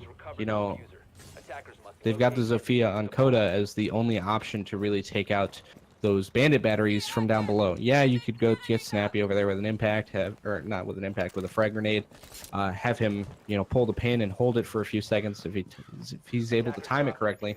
But Flynn is now going to fall to Owly, so that's the thermite off the board, which means that no, they can't come in through that closet, and Powerhaus is in a tough spot. Yeah, losing a thermite at the beginning of a round is not what you want to have happen, and so Impact are already feeling pretty good about that. And Powerhaus are now playing from behind. They also brought a Ying, which for this site I don't think is as powerful as it would be for the laundry room site, because the smoke plant strategy is not quite as strong on this site, just considering how close range it is. You don't have somewhere that's just completely safe like you do with the storage room in laundry room to fire off some plant denials from. So that's going to be something that's a little interesting, but they could still make it work. And one thing that we haven't actually seen too often is Ying using Candelas to push. Most of the time we see them or to push for kills. Most of the time we see them to push for a plant. But I think it's been so long that the conventional use of the Candelas has almost been forgotten about. Yeah, I mean, we saw it a few rounds ago when Impact brought the Ying. They jumped in through the big window with the Candela going off and went in for some aggressive plays. I think that was still mostly for a smoke plant strategy, though. Fair. But yeah, I mean, I don't know. I like seeing Ying get used, but it comes down to using her properly, using her in the way she needs to be used, and those Candelas can be pretty solid for getting yourself into kids' dorms. They can give you a pretty solid opportunity to rappel in through those windows. You can kind of just jump in. Snappy with the grenade. It's going to go down there, but it's not actually going to get the kill. Oh, and I think Gib is in the small tower right there, not loading, looking towards big window. So a little bit more focus on pinching these defenders this time from Powerhouse. It looks like they're kind of making sure that small tower doesn't, you know, it isn't easy for Impact to just run up there and kill somebody from the small tower window. And, you know, Powerhouse kind of focusing on making sure they're able to lock down that big window. But Snuggling is going to get the kill onto AIM. And now he has to move from that EU1D, but he's going to get the shot off on a Coda, and Lil Asian is going to take out not loading. AIM's Claymore is going to shut down Owly and make it safe for Snuggling to run in, but Lil Asian is up top to take down Snappy. And we're going to see an overtime in this match. So a different sort of vibe than we got from the first map, which, again, as you pointed out, is pretty weird because the Consulate was Impact's pick, and Impact just pretty much got rolled on Consulate. And now they're bringing Oregon to match point on Powerhouse's map. However, one of the things I was talking about before was how Powerhouse have been having trouble with the Kids Dorm's offense. And you need to win 2 rounds in a row, but they don't need to both be defensive rounds, since we switch every other round in overtime. So Powerhouse have a window where after this defense, it's pretty likely that Impact's going to win. But if Powerhouse can win the offense, and then the next time Impact goes to their defense, I think Kids Dorms is locked out and they have to go downstairs. I might be wrong about that though. Does the I think the map rotation change in overtime? No. I think what you were trying to get at was right, but the way you worded it came off a little bit different. You were saying that they need to win this offense, where it's not necessarily this offense. They need to win their defense round, which is going to be next round. Yeah, and then their Powerhouse offense, they don't have to attack into Kids Dorms. Yeah. Gotcha. So that would put them into a pretty solid position, actually. So Impact really has to fight for this one, and then make sure that they fight for their offensive round as well. I don't know. I mean, I think that this overtime could potentially pretty quickly go to Powerhouse. You know, after this first round, unless Powerhouse figures out exactly what they needed to change up to be able to take this top site. In terms of what they're changing in operators, they are bringing a Twitch this time, so potentially just another option to take out some of the bandit batteries and open up extra angles. The rest of the lineup is pretty much what they've been running all day. You know, you got the IQ, Thermite's pretty obvious, and then Jacqueline, Capitao. So they do have 4 smoke grenades. They don't have a Ying to combo with them, but already 2 kills onto Owly. That was very fast, and I think, were they outside? Yeah, they were both outside. They were stacked up too. That is, I think they were repelling. That's not what you want to have happen, and Impact are already starting off the overtime hugely in their favor.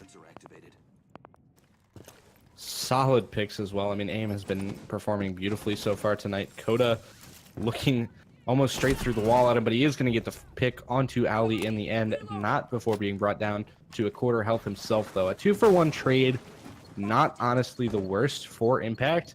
So I'd say that Owly went out with a bang pretty appropriately.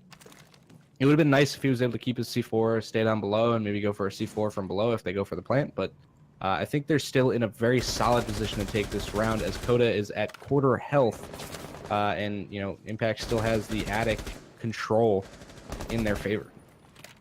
They do still have attic, but Powerhouse have opened up the main wall that they need to open up. Frag grenade's not going to do anything quite yet. It's going for a second one, and it's going to hit. That's Gib 2K down, and we bring it down to a 3v3. Powerhouse are just fragging out here. And honestly, that might just be what they needed. You know, just toss away your strats. They haven't been working, and just catch Impact off guard and play more aggressive than you would think, than the enemy would think you would be 2 men down. So Powerhouse already taking it back. Coda's pretty low, but again, they do have the wall opened up that they need to have opened up into the mid dorms around the hallway. And it looks like Matt is just kind of playing it safe inside of kitchen. IQ did jump into classroom to shoot those batteries from below, and a smoke canister is going to come out and be used from Snuggling and try to deny a plant or any push that might come in from that.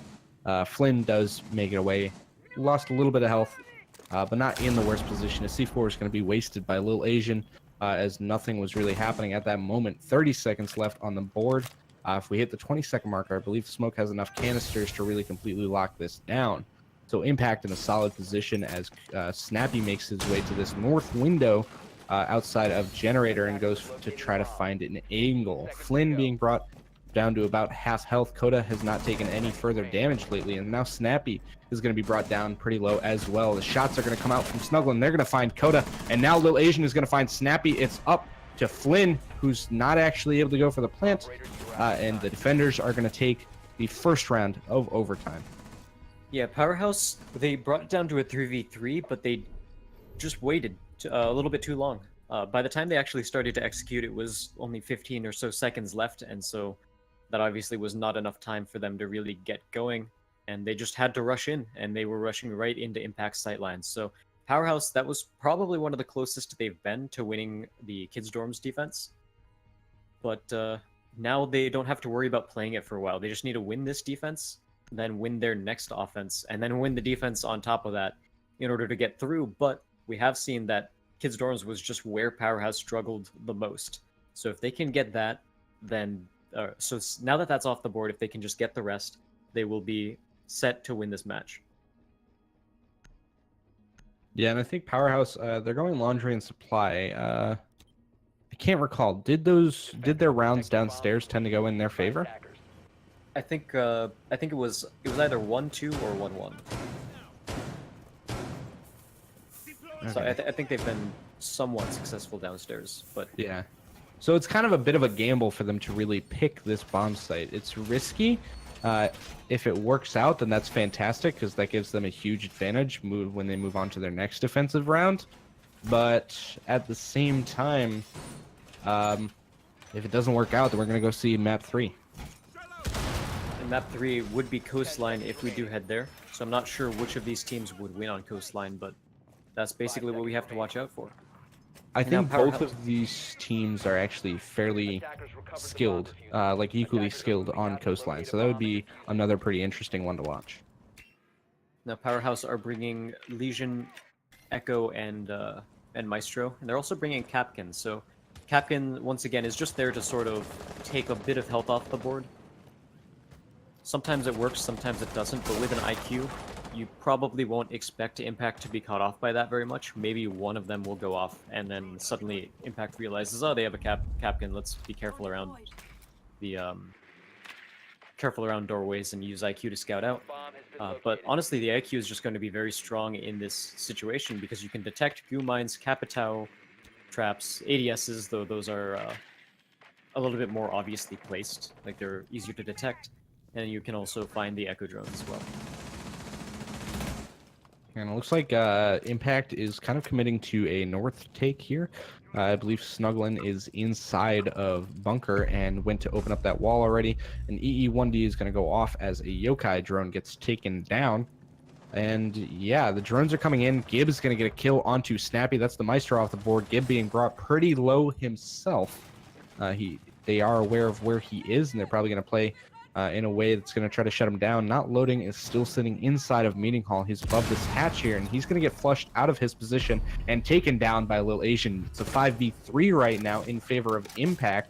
Minute 30 left on the board. The execute starting to happen as it looks like Impact has readily cleared the Meeting Hall and is probably going to start making their way in through Bunker and Electrical. Hatch is going to get opened above Flynn and force him out of position. And the shots are going to come from Snugglin to shut him down. It's going to be Coda and Aim left for Powerhaus to try to clutch this out. Yeah, only 2v5. They managed to get one kill. Aim is one of the ones left. He's going to miss his C4. Frag grenade comes out. Surfat Matt takes him down. And now we're in a 4v1 situation as Coda's the only one left. Aim gets one with a Catkin trap. However, the defuse is going down. And now Coda needs to retake against 3. He's not going to do it. Impact wins map 2 and brings it to a 1-1. We're going to Coastline. You know, I love pools, so I'm ready. I'm down for Coastline. I don't know. I mean, it was impressive. Impact kind of figured out what they needed to do. It was a risky play from Powerhaus to really pick that bomb site, but I think it was a solid call that they needed to play that bomb site and go for the win on that bomb site if they really wanted to go for the win, because if they won, upstairs, then the upstairs would be locked out and they wouldn't be able to, get 3 rounds in a row at that point, or 2 rounds after that round, I should say. So it's a risky call. It had to be made, and Impact ended up able to come out on top. And we're going to be getting ready for map 3, which, as Araki said, it will be Coastline. But we're going to take a short break, so please stick around. We'll be back with Impact versus Powerhaus after this beautiful music.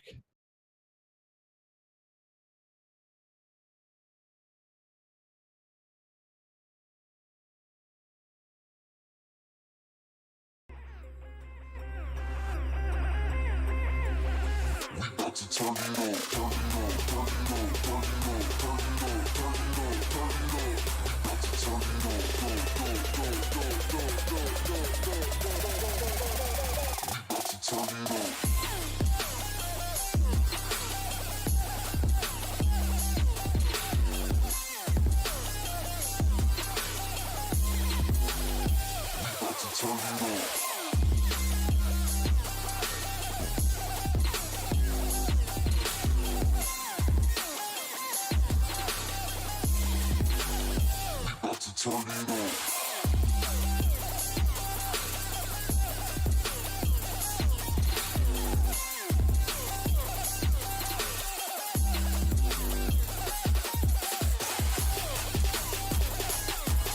We about to turn it on. Turn it. We about to turn it on. Turn it on. Turn it on. Turn it on. Turn it on. Turn it on. Turn it on. About to turn it on. Go, go, go, go, go, go, go, go, go. We about to turn it on.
Ladies and gentlemen, welcome back to CCS Season 3 North America. My name is Crazy Man, and I am joined tonight by the astounding Azaraki. I think you already used that one. I kind of closed the tab out on accident. Cough, cough. Impact versus Powerhaus. We're bringing it to you tonight. It is 1-1 right now, with each team taking the other one's map pick. Interesting start off so far. The third map is going to be Coastline, which could be anybody's game. As far as I'm aware, both of these teams have played Coastline quite a bit, practiced it quite a bit, and should know what they're doing. So I think it might come down to the gun skill and maybe some of the calls from their in-game leaders, and how the teams read each other. Yeah, I think one of the things we saw was on Consulate, Impact didn't really have their mid-game rotations down, which is something that really, it was like a detriment to them for sure, because they lost so many offensive rounds doing that. Meanwhile, we saw on Oregon, I think because that map is much more standard and you can generally power through someone who is, you can power through a defense who's focusing their effort on one side of the map. You don't really have to rely on rotations away to different attacker sides on Oregon. So I think that definitely played into Impact's favor. As far as Coastline goes, it's definitely a much different map than the other two maps. Coastline, most of the bomb sites are very viable. It's definitely got some pretty strong vertical play, but it's definitely very friendly map to roamers too. So we'll see which of these teams have a better roam game on top of that. I don't want to see a mirror ban. I'm with Flynn on this one, because mirror just opens up a lot of these sites and makes them a lot more unique to hold. Well, we do have Flynn in the game, so maybe he'll try to stop a mirror ban, but he doesn't have control over Impact. We do see a Blackbeard ban being the first one banned by Powerhaus. Not overly surprising because that Blackbeard can be pretty powerful, just kind of hanging on that big window if you're attacking, VIP in theater, or Penthouse in theater, sorry. And then, I mean, even just attacking the hookah and billiard site, you can get that Blackbeard in several positions that just give you a massive advantage. Glass being banned out as well, not a huge surprise. We'll see what the first defensive ban is from Impact. Could it be Mira? It is Probably. Mira. What? Ooh. Who's that Pokemon? And now Flynn is angry.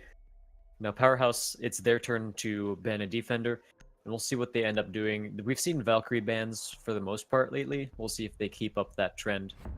It's going to be Pulse instead, and that also makes sense because, again, this is a very vertical map, a lot of destructible floors, and if you are playing on an upstairs site, Pulse can easily just roam around and get some free kills through the floor.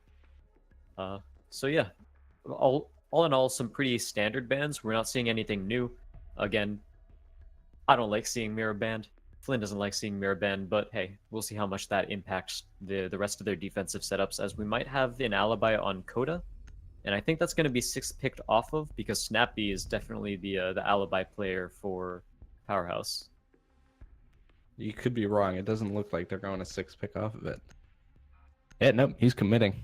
Who knows? Maybe it's something that they've practiced a bit more on this map. We did see Snappy doing a lot of work. He also played the Doc. He did 6th pick off of Alibi to Doc. Also, I predicted that 6th pick. For some reason, I thought I saw 6th pick phase on there, but it was the reveal phase. I could be dumb sometimes. Ignore me. But I was still right. He didn't swap off of it. We'll see if Coda plays Alibi the way I like, or if he doesn't. Otherwise, I'm going to continue crowning Snappy the Alibi King for now. But for the most part, we are going to see a hookah and billiards defense. We usually don't see this site going first. Normally we see either kitchen or penthouse as the first defended site. But again, all of the sites on Coastline are defendable to some extent, and I think they just have some nice strats around here for this side of the map. And I also think that not having a Mira for this site isn't as impactful as it would be if you're playing Penthouse. Penthouse is a very Mira-heavy defense. Yeah, without a doubt. You'd like to have that mirror window between sites if you are defending Penthouse and Theater. And sometimes you'll have a mirror window sitting on the stairwell here, but I don't think that's really that great. I prefer to have a rotate hole through there. But, to each their own. Some teams practice a certain way and are comfortable doing it a certain way. It looks like Loading going for a pretty aggressive roam here, as Ellie's drone, I think, might come over and spot him out in a second. It's a pretty risky spot for him to be in, but he's just committing to it. I think the riskiest part of that spot is if you do get spotted, then both of the ways you could rotate out are usually covered by offenders. So they can easily just flush him out of this little area here. He does have a rotate hole down here, and he's going to jump down. He takes one shot, almost died for it, but he does manage to get out safely. And that was really risky. His phone was going off the whole time. Looks like he just shut it off while inside of security. Snappy is going to find a kill now onto Matt as not loading makes his way up the stairs, but he's going to get taken down by Ali with that SMG-12 as Gib2K now is going to find Snappy. Impact making their way into VIP. It looks like they have control of the VIP lounge. Snuggling making his way over to potentially open up that reinforced wall that's there, but Coda's still playing inside his... Oh, he's going to run back over towards office on that first floor. And Ali... Yep, go ahead. No, I was just gonna mention that Ali is holding the downstairs area in front of Lambo, which for the most part is just a bit of an anti-roamer sort of deal. They know that Coda is playing somewhere downstairs. I don't know if they necessarily know he's in kitchen, but they do want to make sure that they don't have to worry about him, especially considering how much of the floor is broken already. And I think one of the main sections of floor is a pretty common plant wall.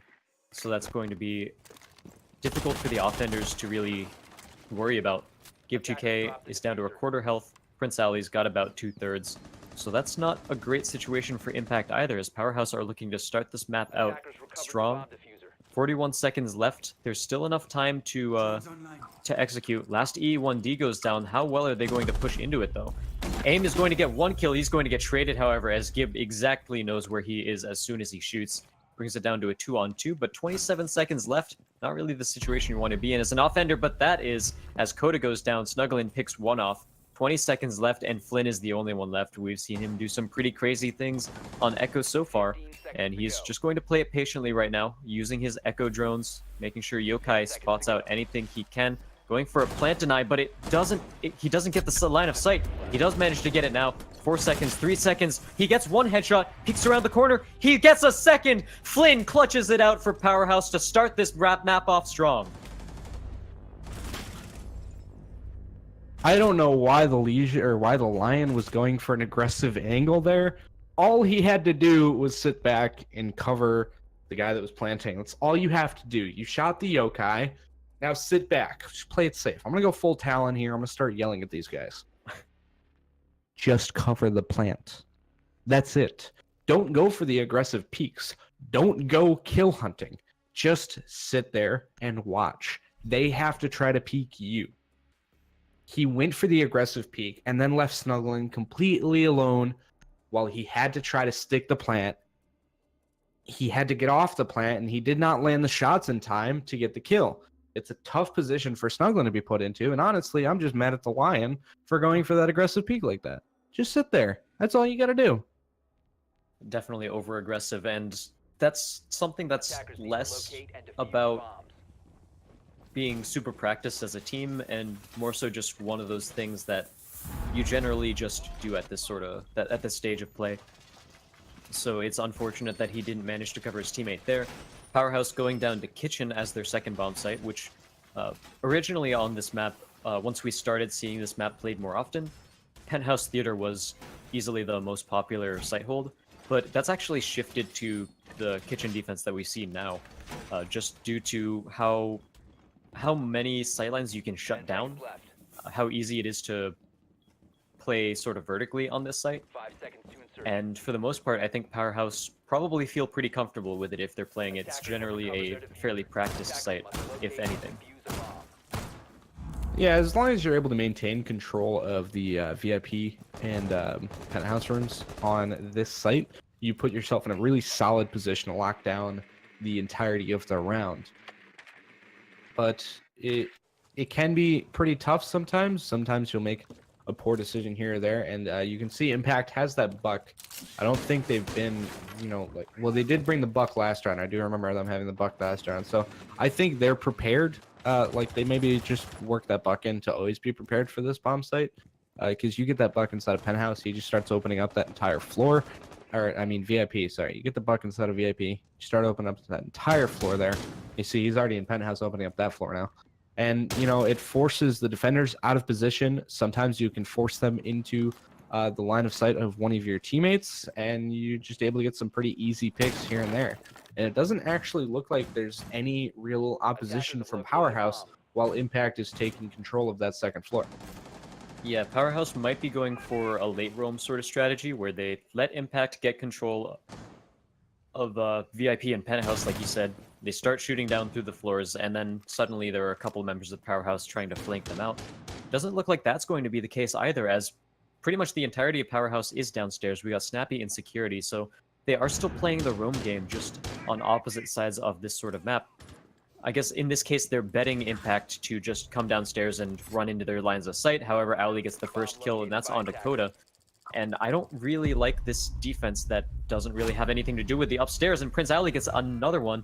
Loading gets caught out. He sees one in kitchen, doesn't get the shot off, however. And yeah, this is just a really good position for Impact to be in.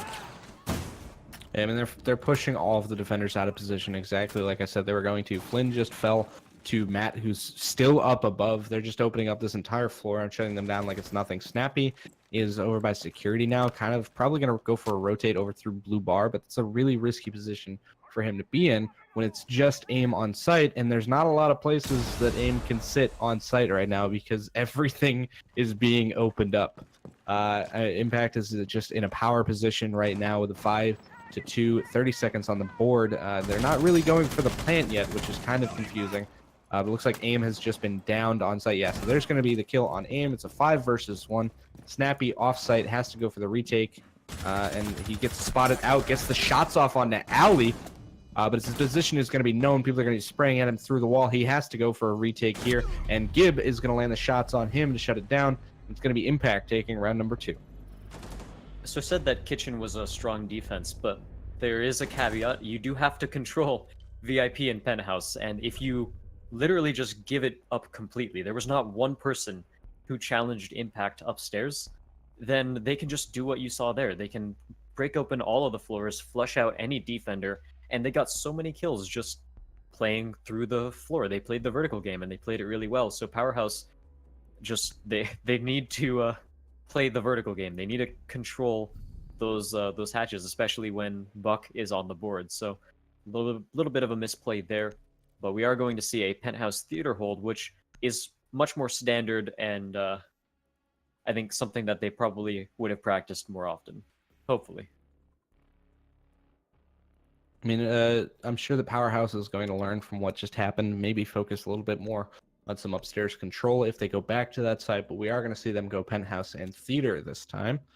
So it looks like they're kind of figuring out which sites they can use to go against Impact right now. The first 2 rounds of the first half have gone by, so they're in a position where they kind of have a little bit of room to play with, but you don't want to give Impact too many rounds going into the defensive side. You don't want to put yourself in a position where you're guaranteed to, have to win rounds. You want to keep some of that slack, some of that leeway, so if you make a mistake, it isn't going to be completely fatal and cost you guys the matchup. So I think that's kind of the position the Powerhouse might be going for from here on out. Just play it a little bit safer, play something that they know, play something that will work, and not take any really crazy risks. It's kind of vital that they shut it down right now before things go a bit too far. Yep, and so far we see a couple of changes to their defense, namely bringing Castle and going to Penthouse / theater. So the Castle's going to deny a couple of lines of sight, couple of rotations. Owly sees Bandit, but Bandit does not see the drone. Yeah, it just sort of blends in with the rest of the bottles down there, which is pretty good for the offensive sides. Impact's not going to have that to go for them. Coda making his way through blue bar over towards office as Matt is just doing a lot of work from above, opening up that rotate through the bathroom there. Owly is going to find the kill onto Snappy as an EE1D is going to go off, and now you've got Coda trapped pretty much inside of office in a pretty risky position. He's going to make his way towards security though. So I said he was trapped, but I guess he wasn't really trapped. Because it does seem like he has it out. Yep, and so far Powerhouse they can still do this. One pick down is not the end of the world, especially considering it's a Jaeger, so they don't... Well, now there goes the Echo. That is the extra bit of utility that they're losing now. EE1D gets popped, AIM pushes up despite it, and so does Coda. They managed to get 2 picks. AIM's taken down through the wall. That is the EE1D, but Loading has him covered. And the ADS taking that grenade out instantly, but Powerhouse are still in a decent position.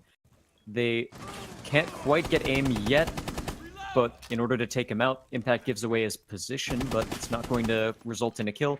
Now Loading's not able to shoot all the way down the hallway there, so Impact, it's a 2v2. They have a minute, still enough time to execute anything they want, but Surfat Matt is very low on health. He does get the kill onto Loading, though, and now it's left up to Coda. I think they're aware of his position, and Matt is actually going to be downed from that spot in the hallway, and I think Coda may be aware of this. He may be trying to get a little aggressive here, making his way in. Yeah, there's the spots coming out on Snuglin. So Coda is going for a rotate through here. He's pushing up really quickly, and Snuglin's going to pick him up, but Coda is going to land both kills there, and that's going to be Powerhouse taking the round. Coda clutching it out just barely, thanks to those pings from his teammates. Yeah, that was a very strong sort of play right there, and a lot of communication, as you said, from Powerhouse to make that happen. But so far, Powerhouse have been looking decently strong on both of their defenses that they've won. The Kitchen, just not their bomb site. I really hope they don't go back to Kitchen unless they really decide to put some extra emphasis on the upper floor.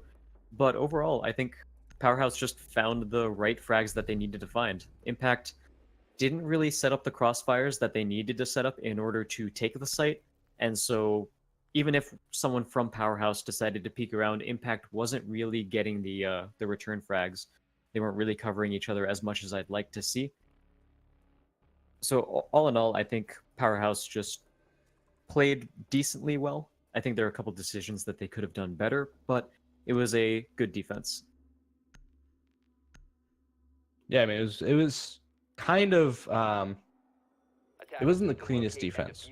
They lost people here and there that they really put them at high risk, especially losing Flynn on that Echo. We've seen him doing so much work so far tonight. Losing him put them in a pretty risky position. And I mean, honestly, I think a big part of it was just Coda got lucky with where Impact was positioning themselves at that point. There was not a lot they could really do. They were being spotted out, and Coda knew it, so he just walked around and went for the kill. And yeah, I mean, it's tough. I don't know why Matt went for the peek. It did get him down and put Impact into the position that they were in, where it was easy for Coda to go for the retake and get the kill. But maybe they'll learn from it and improve upon it. We'll find out what's going to happen. It is round 4. Powerhouse is up 2-1 right now, and they are defending the billiards and hookah bomb site once again. Coda is saving a couple of his prismas. Actually, no, he isn't. We saw him as soon as the round started. He still had 2 left, but he actually placed them down recently. So he's not the snappy kind of alibi that I do like to see. But nevertheless, he is probably still going to make some work happen with his gun, because the MX4 has incredibly low recoil and a pretty fast fire rate. So you can find headshots pretty easily with it, even though the damage is not really there. Meanwhile, over on the side of Impact, we see a pretty standard lineup. We're going to see Dokkaebi, which... Oh, no, we'll not talk about that, Matt. We don't need to talk about that. But we do see a Dokkaebi, which has been banned for most of tonight, actually. Not even just most of this series. So I'm going to look to see some logic bombs that really single out some of the defenders.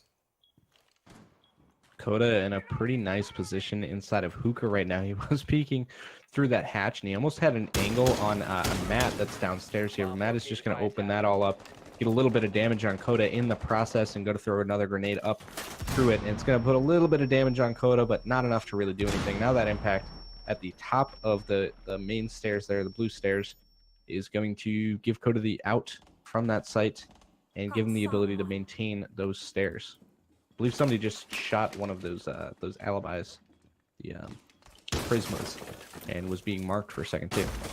It's going to give him a little bit of information, but again, one of those things that I don't really like about the alibis just looking at spawn peak windows throughout the edge of the map before the round starts is that you usually can't do anything with the information that you get from them. Like, even though someone shot and was revealed by a Prisma, nobody could challenge him. Nobody could rush up and kill him. And so that's one of the criticisms I have. Auli is trying to force something out of Hookah. but everyone in Powerhouse is playing the hallway, and really Impact are, at this point, starting to run out of time. They have 30 seconds left. They need to start executing now if they are to do anything. They have some pretty decent lines of sight. However, AIM gets one through the floor, answers his phone. EE1D goes down. They push forward with it.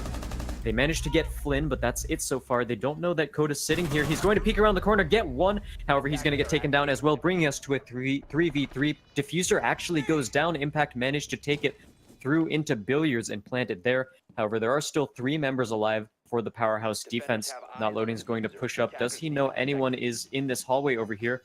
This is going to be the big challenge. He vaults over, just barely manages to see Struggling, but it's not enough. He does down him, however, calls out the fact that he's downed, and now it leaves us with a 1v2 as Prince Owly is the only one left here. Going to try to watch the defuse. One of you guys has to just start defusing. Why would you jump out? No! AIM is actually just going to give up his life there, and now we're in a 1v1 situation. Prince Owly versus Snappy, and Snappy's going to get a little bit of damage, but one headshot's all it takes, and he has to defuse it because it's just not enough time left, and that AIM... No, you're not supposed to jump out of the window in a situation like that. You have a teammate to cover you. Oof. That hurts. I think the smarter decision there would have been to have somebody sit on the diffuser while the other goes for a bit of a longer angle, maybe head around the other side of the couch and watch towards the window. They knew that Owly was on there, and there were other angles that they would have been able to hit him from if he went for that peek to take out the guy that was diffusing, but instead they just kind of went for it and vaulted out the window, putting them in a really risky spot. But kudos to Owly for keeping his cool and just kind of playing it safe on that window. He didn't stay for the peak. He didn't ensure that he got a kill immediately. You know, he sprayed them, made them get off of the diffuser, and then just kind of went back to a safe position to make sure that he was still there to deny them from disabling the diffuser later on down the road, and it worked out beautifully for him.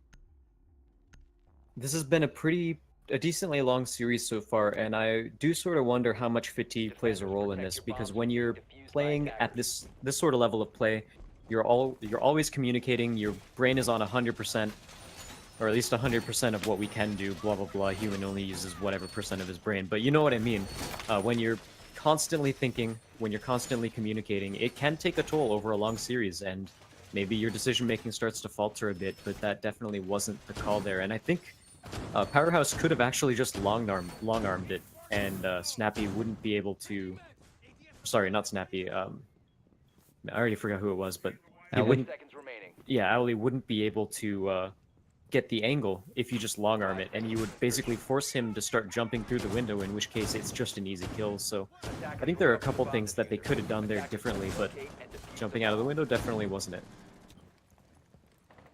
Yeah, I mean, it was a risk that they took, and it did not work out for them. It's one of those things where it happened. You just kind of have to learn from it. Hopefully, the teams aren't beating themselves up too much over these mistakes. It's one of the big things that I've noticed. So it happens at all levels of play. You'll have issues where somebody makes a mistake, and then the entire team, or at least one member of the team, they'll jump down the throat of the person who made the mistake. That's the opposite of what you need to do. The smart move is to just go ahead and acknowledge that it happened and discuss it at a later date, should it even need to be discussed. If the person knows what they did, you just kind of gotta let it happen. It happened. They know what they did wrong. Let them learn from it. If they don't learn from it, then yeah, you can bring it up to them. But if you kind of just immediately jump down their throat, it will definitely, completely stop your team from functioning in the way that's needed to be able to take rounds in a match like this. And so far, some aggression is going to be punished. Loading is going to fall to Gib, and Gib goes for the peek, and he's going to get downed by Coda as well. Coda being brought pretty low on health during that fight, but Doc is still standing, so Snappy has a chance to give Coda some health back, but it looks like he just charged himself up, so I'm not sure how many stim pistols he has left. Owly does drop down onto that balcony and go towards the south hallway. Matt is going to find the kill onto Coda. AIM, Flynn, and Snappy are the 3 left standing for Powerhouse. They have to try to maintain control of this bomb site, as it looks like AIM is inside of Aquarium. Snappy's going to find the kill onto Lil Asian, though. So now it's up to Owly, Snuggling, and Matt to try to get these kills, or maybe the diffuser down, something to give themselves an advantage. AIM is going to find Owly, though, and it's putting Powerhouse up by 1 man. Yeah, Powerhouse is looking pretty strong so far, but Impact still have some pretty good utility on the board. They have Thermite charges, which they can use to go through whatever wall they wish, and they also have Soft Destruction in Surfat and Matt. And now Thermite, Snugglin's going to get one pick onto Snappy, leaves us with a 2v2, and now Powerhouse, they do have two of the best utility, like late game utility on the board. So both of them can deny plants, both of them can get information. It just comes down to how well they play this sort of situation here. Located. The Echo Drone Yokai probably sees Snugglin pushing up a little bit. We'll see if anyone decides to peek aggressively here. I think you should just stay back. It's 20 seconds left. Impact really need to do something, and they need to cross this hallway in order to do it. As long as you have the crossfire, that's all you need. And now Flynn is going to get taken down, actually, and Aim gets one, but he gets taken down himself, and Snugglin picks that kill up, and now Impact are ahead. That is the end of the first half, and it's going to be Impact up 3-2. We're going to swap sides now, and we'll see if Powerhouse's attacking rounds are enough to get them to close this out. Pretty even across the board for both teams right now. You've got a 6-6-6 there for Impact. Spoopy. But I mean, it just if you're looking strictly at kills, yeah, it's pretty even across the board. But it comes down to utility, what teams are doing, what player is doing what. If they're giving communication, if they're droning properly, then obviously they're not going to be getting the kills because they're droning for their teammate who's going to get the kills. But that makes you a useful player. You don't need the greatest gun skill in the game. You need to have gun skill because you're going to get into gunfights no matter what. But you don't need to be this guy that has just the absolute greatest gun skill in the game. What you need is someone else who has really solid gun skill that you have chemistry with, because then you just tell him where people are and he clicks on their heads and boom, dynamic duo. I'm just saying, that's all you need. Yeah. So I think one thing I like to talk about is how these teams handle the sixth pick mechanic, and I originally come from a MOBA background, so like League of Legends, Dota, Dawngate when that was a thing, RIP. But so I really like to talk about drafts and how they work.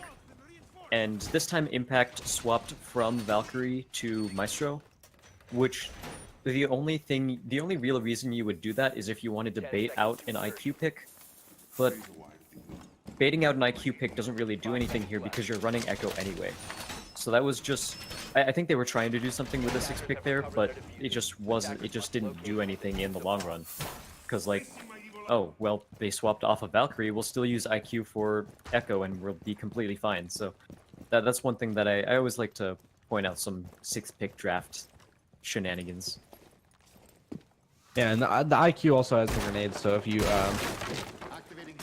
if you're able to spot out those evil eyes, and you can have grenades still standing, you can use those. They have the Zofia. Zofia can use her impacts to take out those evil eyes. So, I don't know, it's kind of a little bit of a trade-off. It might have just been, hey, don't be prepared for this Maestro so you guys aren't really looking for evil eyes. Maybe the IQ will catch him off guard, or maybe they'll catch the evil eyes, but I don't see that sixth pick being one of those big, like, mind game sixth picks. It's just kind of something where I think Impact saw the lineup for Powerhouse and was like, let's bring a Maestro instead. Maybe it'll be a little bit better off for us. Potentially, yeah. And now I actually really like the angle that Surfat Matt was holding. So he had a pixel peek behind a deployable shield into VIP, which we see it sometimes. I don't want to say often, but we've definitely seen it before. Still, it's a very good angle, and right here our observer is showing us just how far that angle goes.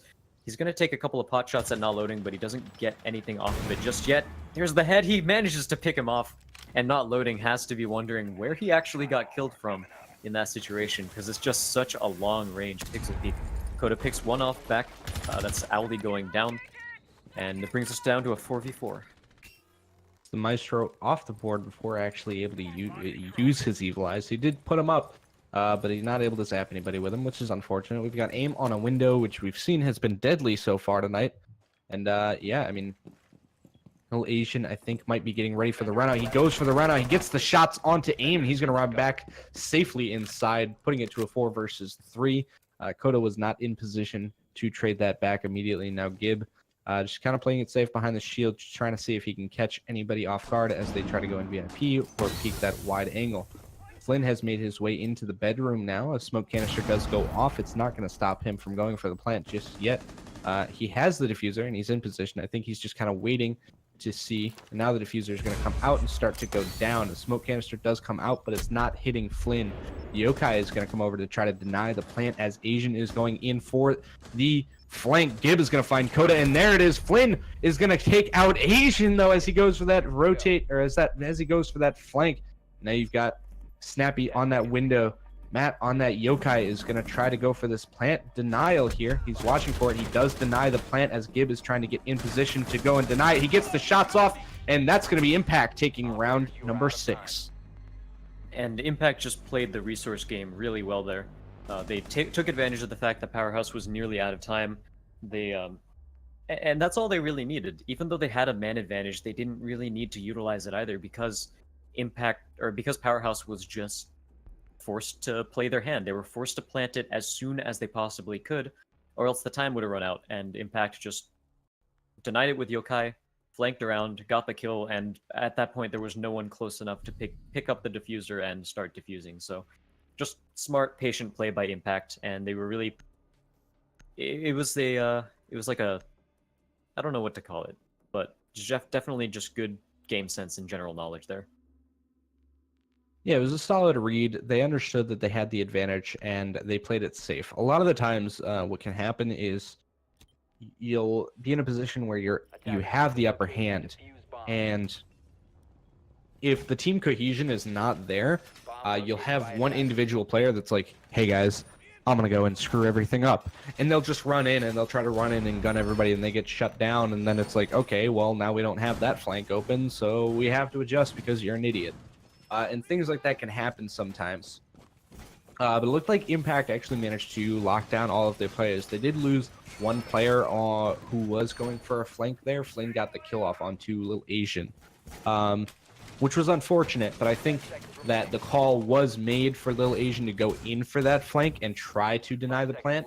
And I think even though he fell, he didn't get the kill on Flynn. I think that just going in that aggressively and making Flynn get off the plant at that time may have bought Impact the time that they needed to really further advance that round to a point where they could just lock it out. Definitely a good point, and something a lot of people tend to forget is that even if you don't get a kill, even if you die, sometimes it might still be worth it if you deny time. And as we can see, just having 3 minutes per round doesn't leave you a lot of time to execute anything if you spend any of your time waiting around. So just really good understanding of, I guess, the resource game of this game. And so now Snappy spots out Echo using Yokai drone. I don't think he's going to be able to do much with it. He's going to try to go for a wall bang, but I think he's on the other side of the wall. Yeah, he's on the other side of the bar, so it's not going to do anything, but it was still a nice attempt at that part as well. This is the first blue bar sunrise bar that we've seen tonight, I believe. And already we see Impact playing this defense generally how you want to play the defense, where you split up your resources nearly half and half downstairs and upstairs, because once again the vertical game is so important for these downstairs sites. And so now we're going to see Powerhaus try to push in and see what they can get. And just a couple of bleeps on Snappy's electronic detector. That took way too long for me to figure out. But AIM gets the first kill onto Owly. It's going to be the smoke off the board, which is unfortunate. A lot of plant denial, as we've been saying throughout the night. You don't want to lose your smoke this early in the round. They haven't even started and execute on the site. Matt in a really aggressive position, though. He's going for a weird peek here, and he's going to get sprayed down by that window because he just walked right in front of an LMG. Not the smartest move. This is where players start to get a little kill hungry, and it's a big risk that you do not want to take. Little Asian now makes his way through kitchen, trying to make his way back onto the B bomb site and see if he can deny anything. Snuggling up above inside of Hookah, has a nice angle to look towards that doorway that's inside of Sunrise. Little Asian does get the down onto AIM, and Coda goes for the shots. Little Asian shuts down, loading now. Flynn has gotten the diffuser down, so now Impact is in a position where they have to go for a retake. It's basically a 3v3 as aim has been down outside of the window, but I don't think that Impact is aware of that. Snappy has the long angle down the hallway. He's going to get the shots off on a Gib. His position has now been revealed. He also has that angle through the courtyard. And this round is basically guaranteed for Powerhouse unless they do something really stupid. Lil Asian gets the kill onto Coda. Slin shuts down Snuggling. It's a 1v3 situation, and he has to go for the defuse. Not the greatest position to be in. He jumps over that wall, and Flynn lands the headshot to shut him down. It's going to be Powerhouse taking their third round of the map.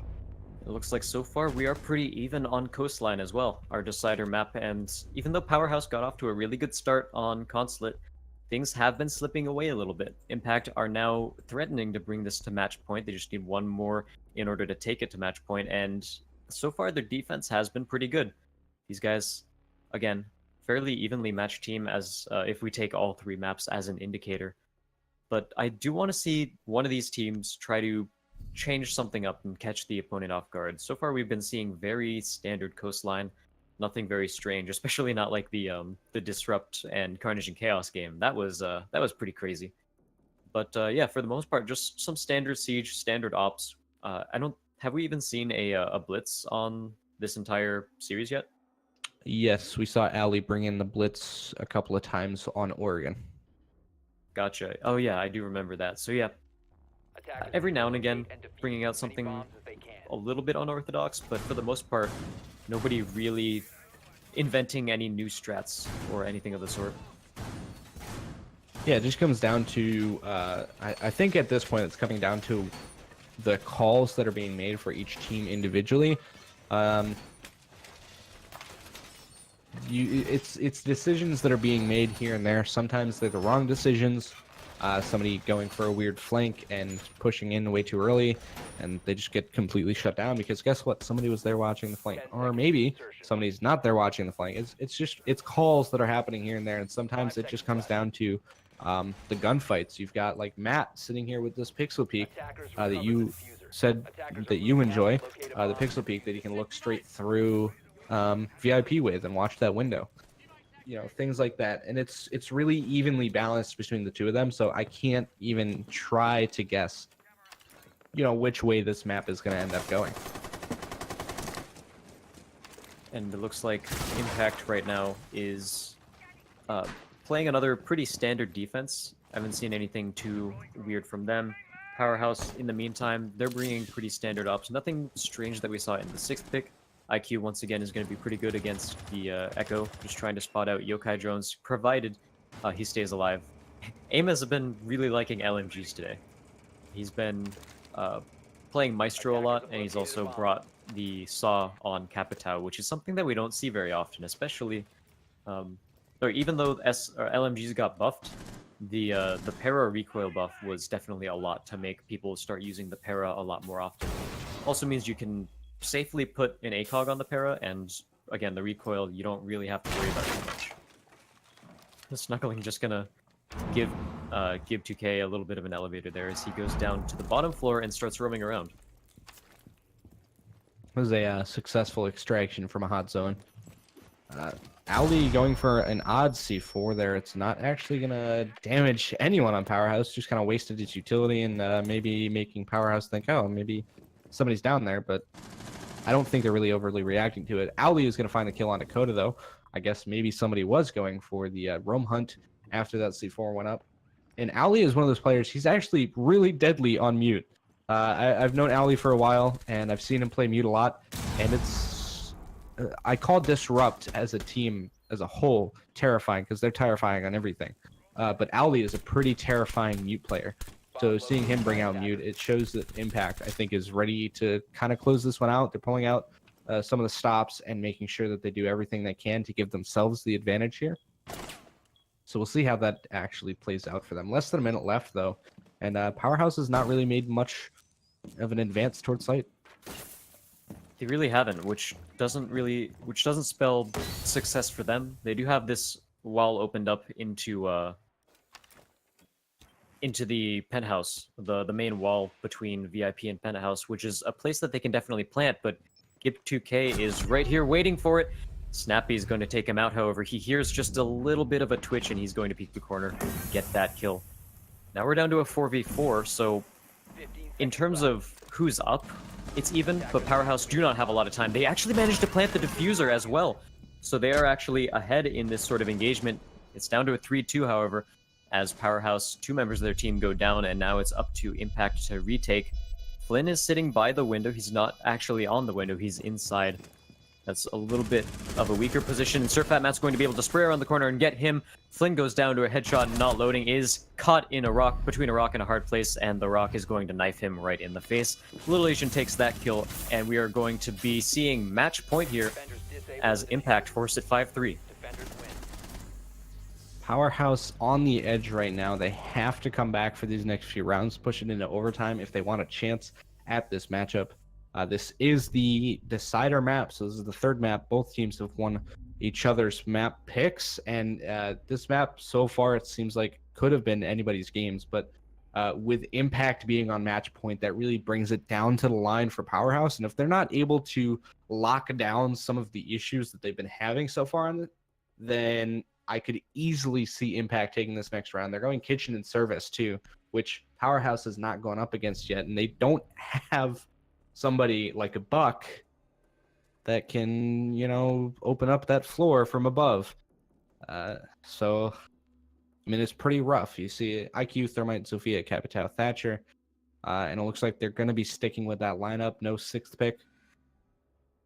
Sophia can open up 2 holes. IQ can maybe grenade a few things, maybe spray from above if she sees somebody on their phone, but not the kind of attack that we saw when Impact was attacking on this site. They took control of that top floor. They opened up everything. They forced those defenders out of position, and they had a beautiful take on it that just completely shut Powerhouse down.